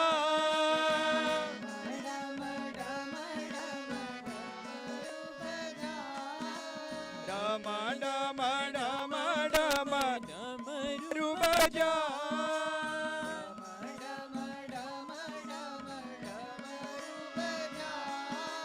गूंजता ओम नमः शिवाय।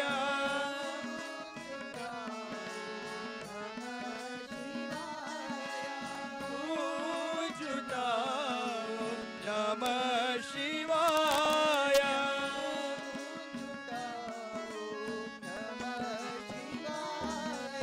बोलो बोलो सब मिल बोलो ओम नमः शिवाय।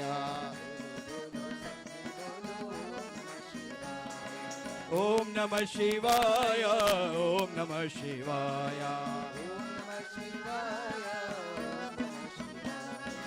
बोलो बोलो सब मिल बोलो ओम नमः शिवाय।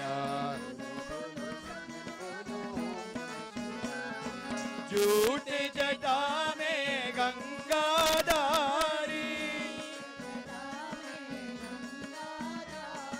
त्रिशूलधारी डमरू बजावे। डम डम डम डम डमरू बजा।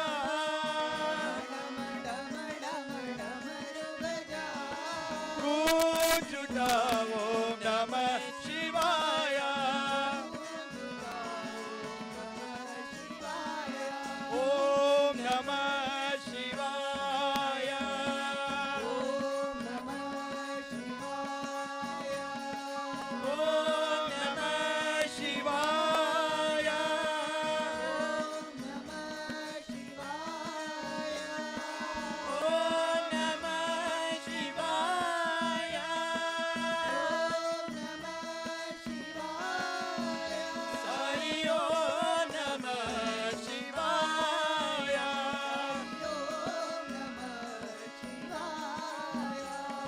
Om Namah Shivaya.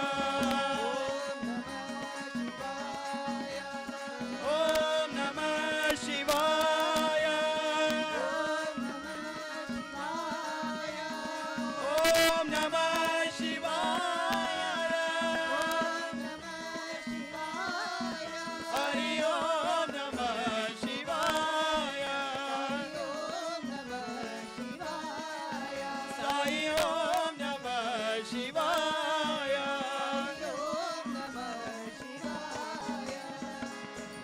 Bolo sab min bolo.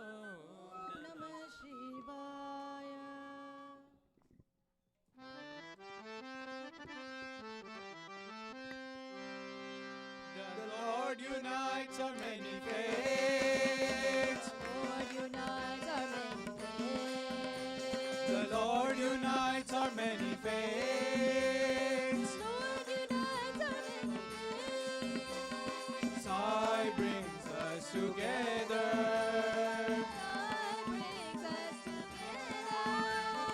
Sai brings us together.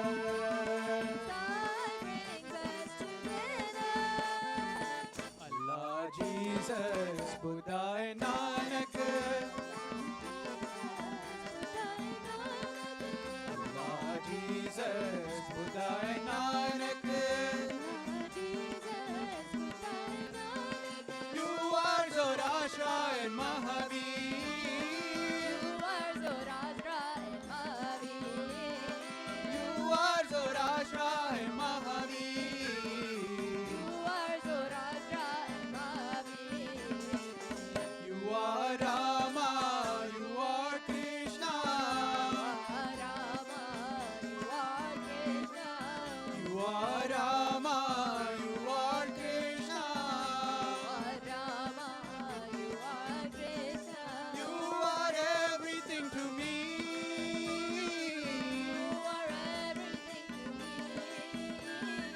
You are everything to me.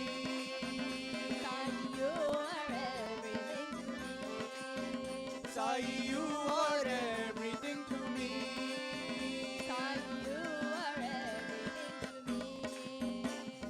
Sarva Dharma Priya Deva. Sathya Sai Deva.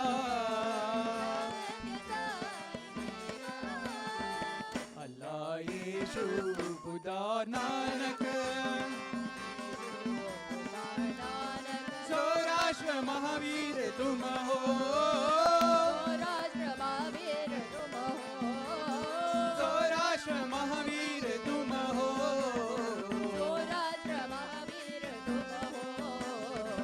Rama bhi tum ho, Krishna bhi tum ho. Vishwarup tum ho.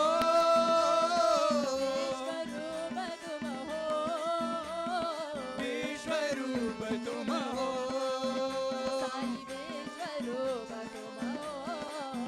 Sai Vishwarup tum ho.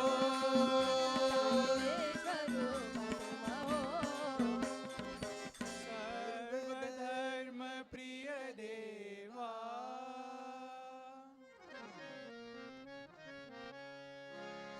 Sing the name of the Lord, Sai Rama, Sai Rama, Sai Rama.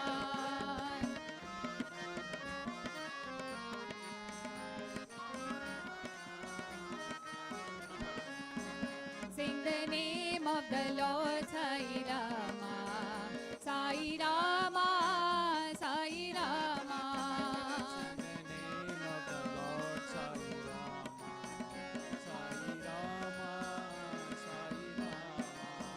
Sai Rama, Sai Rama, let me hear you sing Sai Rama. Sai Rama, Sai Rama, let me hear you sing Sai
Loud and clear, sing it far and near.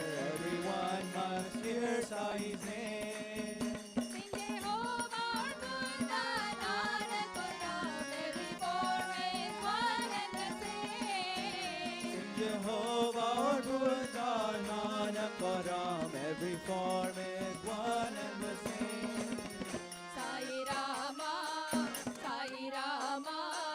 Let me hear you sing Sai Rama. Sai Rama, Sai Rama. Let me hear you sing Sai Rama. Sai Rama, Sai Rama. Let me hear you sing Sai Rama. Sai Rama, Sai Rama. Let me hear you sing Sai Rama. Sing the name of the Lord, Sai Rama. Sai Rama, Sai Rama.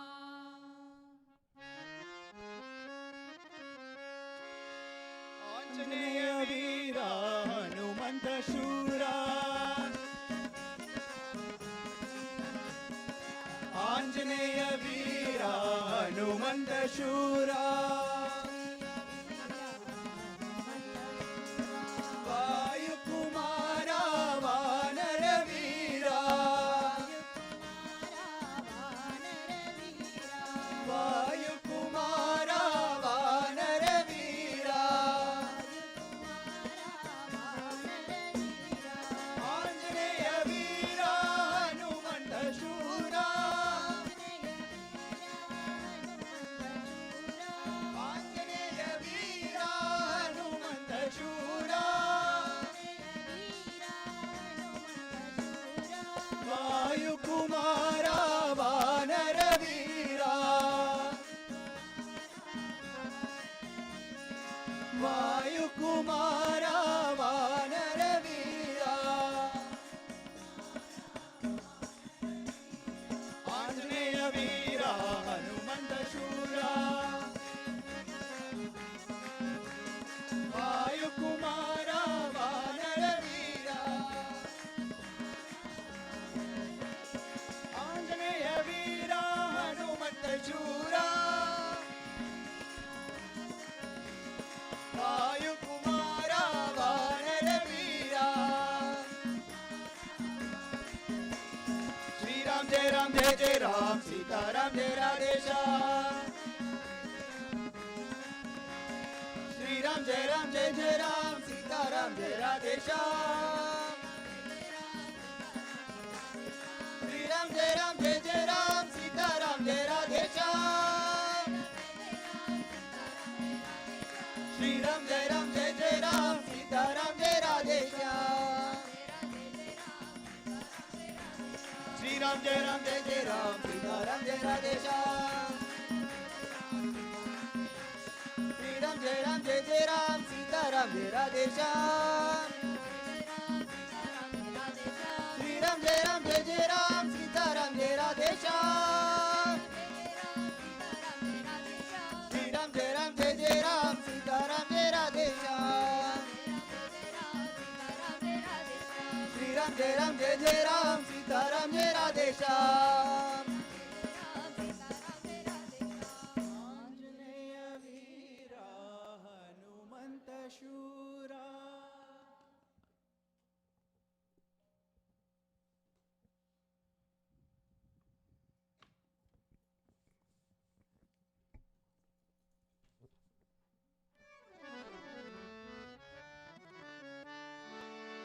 Manasa bhajare Guru charanam. Manasa bhajare Guru charanam.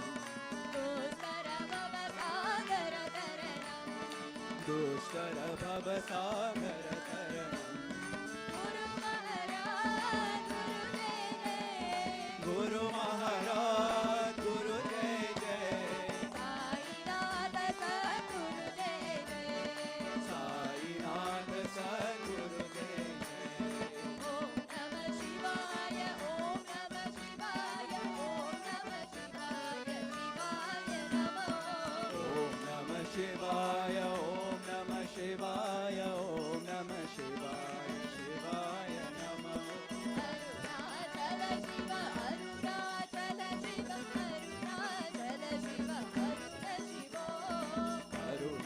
Arunachal Shiv Arunachal Shiv Arunachal Shiv Arun शिवो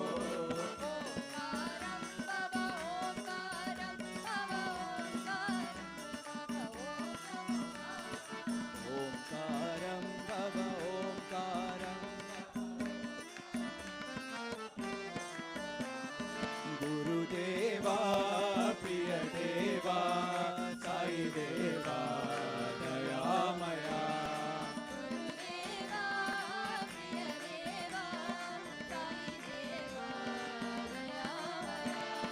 विभूति सुंदर शशांक शेखर साई शंकर दया करो साई शंकर दया करो गुरुदेवा प्रिय देवा साई देवा दयामया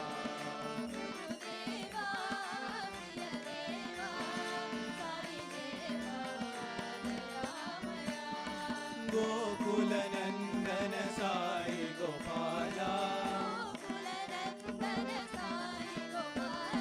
रघुकुल भूषण साई रामा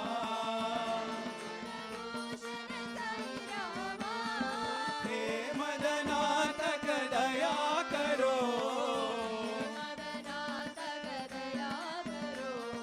हे मदनातक दया करो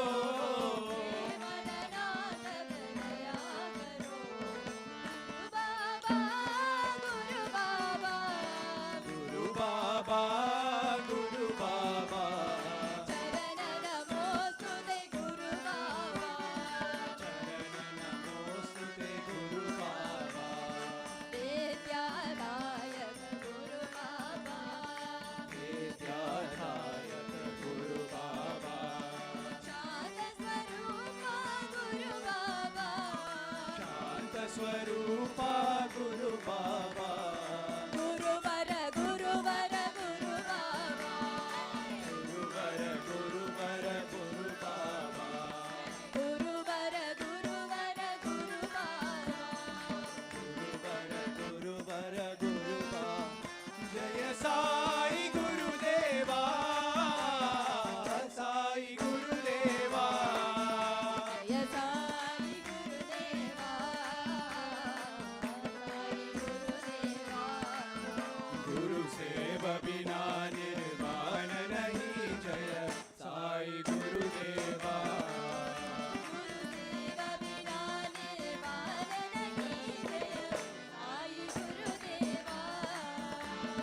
तुम्ही हो माता पिता तुम्ही हो साई गुरुदेवा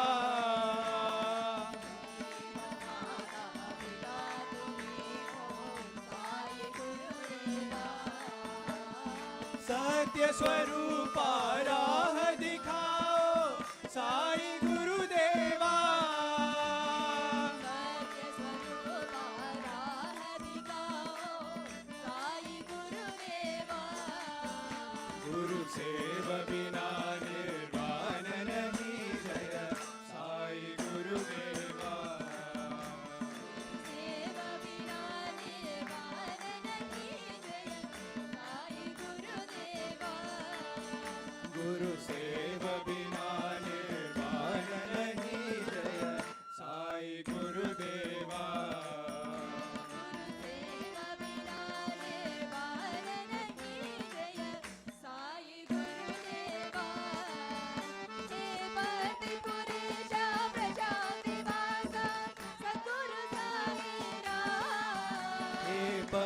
पुरीशा प्रशांति वासा सद्गुरु साई राम सद्गुरु साई राम सद्गुरु साई राम सद्गुरु साई राम सद्गुरु साई राम हरे राम हरे राम हरे राम हरे राम हरे राम हरे राम हरे राम हरे Ram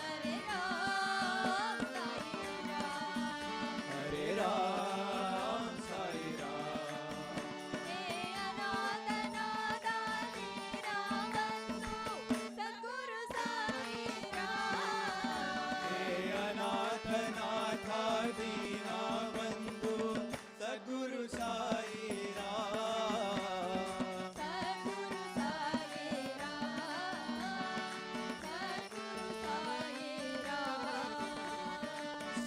Sadguru Sai Ram, Sadguru Sai Ram. Hare Ram, Hare Ram, Hare Ram, Hare Ram. Hare Ram, Hare Ram, Hare Ram, Hare Ram. Hare Ram, Sai Ram. Hare Ram, Sai Ram. Hare Ram, Sai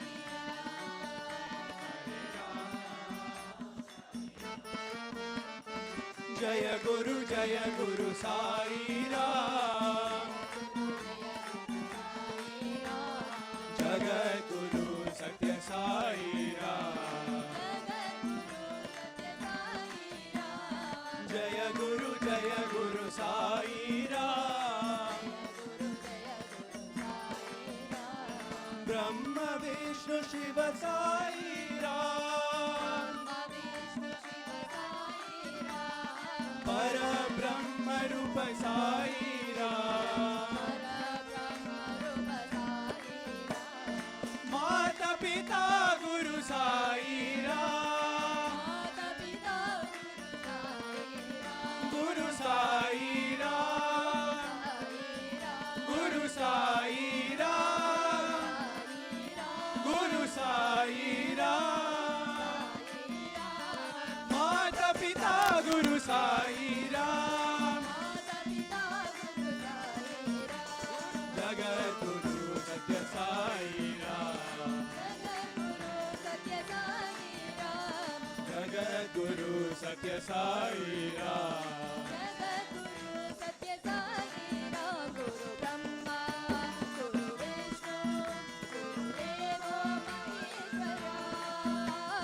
Brahma, Guru Vishnu, Guru Devo Maheshwara. Jaya Deva, Priya Deva, Jaya Satya Maheshwara. Jaya Deva, Priya Deva, Jaya Satya Maheshwara.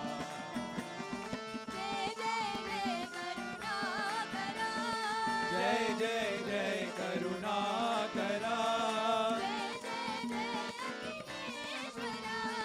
Jai Jai Jai Akhileshwara. Jai Jai Jai Shirdishwara. Jai Jai Jai Paratishwara. Jai Jai Jai Satya Sai Pada Bhujam Bhajare Manasa Nirantaram.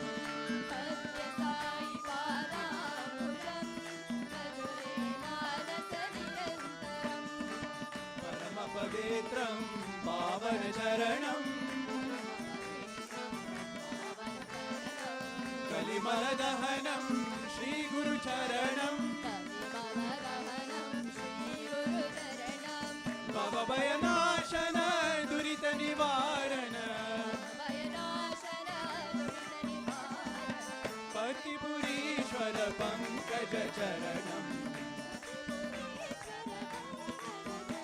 Bhaja Bhajare Manasa Nirantaram.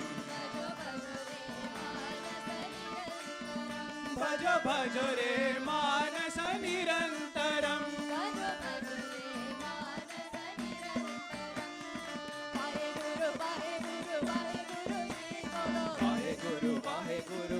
Guru Ji bolo. Satyanam, Satyanam, Satyanam Ji bolo. Nitya Nitya japiye tere naam Ji bolo. Satyanam, Satyanam, Satyanam Ji bolo. Govinda Jai Jai, Gopal Jai Jai. Radha Ramana Hari Govinda Jai Jai. Govinda Jai Jai, Gopal Jai Jai. Govinda Jai Jai, Gopal Jai Jai.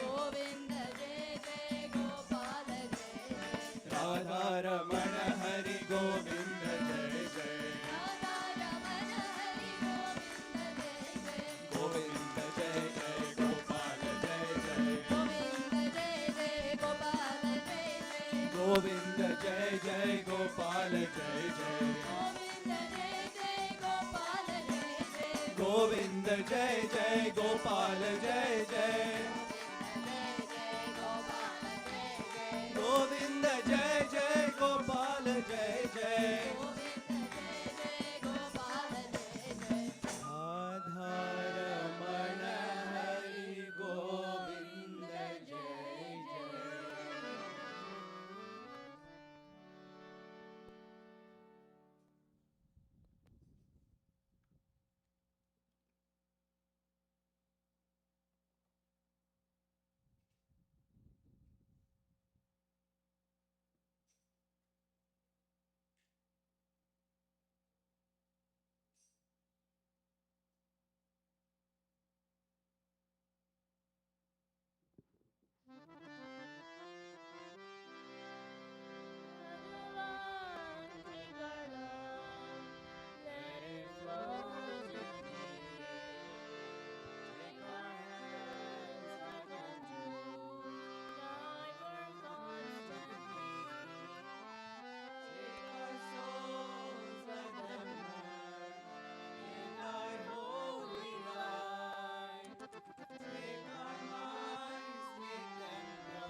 Sathya Sai is here. Come to sing devotees everywhere. Come to bless His children everywhere. Born in Puttapati, the Lord of the universe is here. Calm and tranquil like the moon, shining with divine light, filling all with bliss at His side. He is always serving those in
ఈనాడు గురు పూర్ణిమనగా గురువులకు పూజలు చేయటము, దక్షిణలు సమర్పించడము, ఇంకే విధమైనటువంటి కానుకలు వేయటం, ఇది కాదు నిజమైనటువంటి గురు పూజ. The significance of Guru Poornima and Guru Puja, it does not refer to giving dakshina to the people, worshipping them, washing their feet. నిజమైనటువంటి గురువు గుకారో అంధకారం, అంధకారమైనటువంటి దాన్ని నిర్మూలం గావించాలి.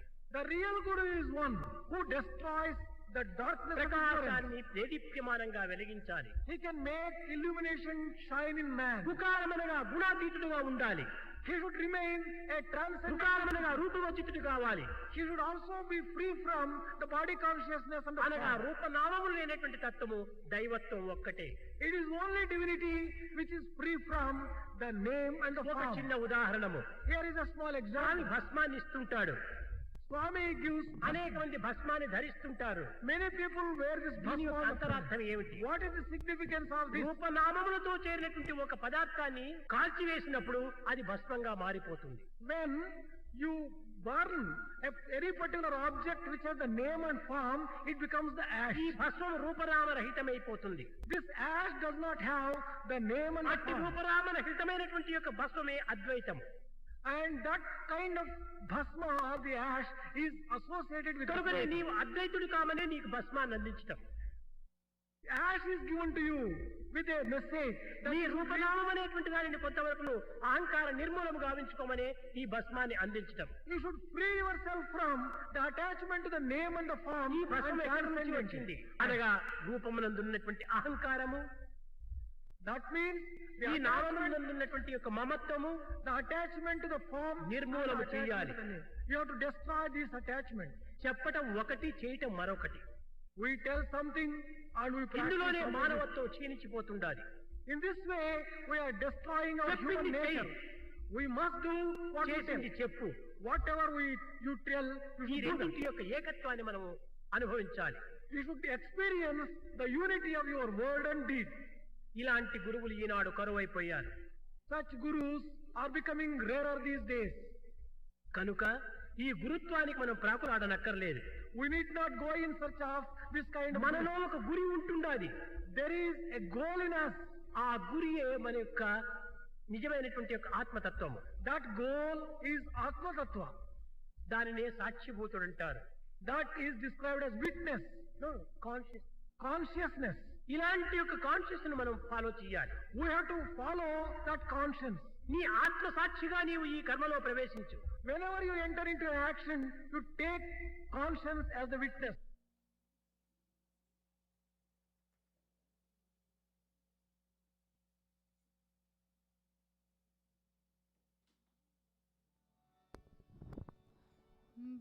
ब्रह्मार्पणं ब्रह्महविर् ब्रह्माग्नो ब्रह्मणाहुतं ब्रह्मैव तेन गन्तव्यं ब्रह्मकर्मसमाधिनः अहं वैश्वानरो भूत्वा प्राणिनां देहमाश्रितः प्राणापानसमायुक्तः पचाम्यन्नं चतुर्विधम् ॐ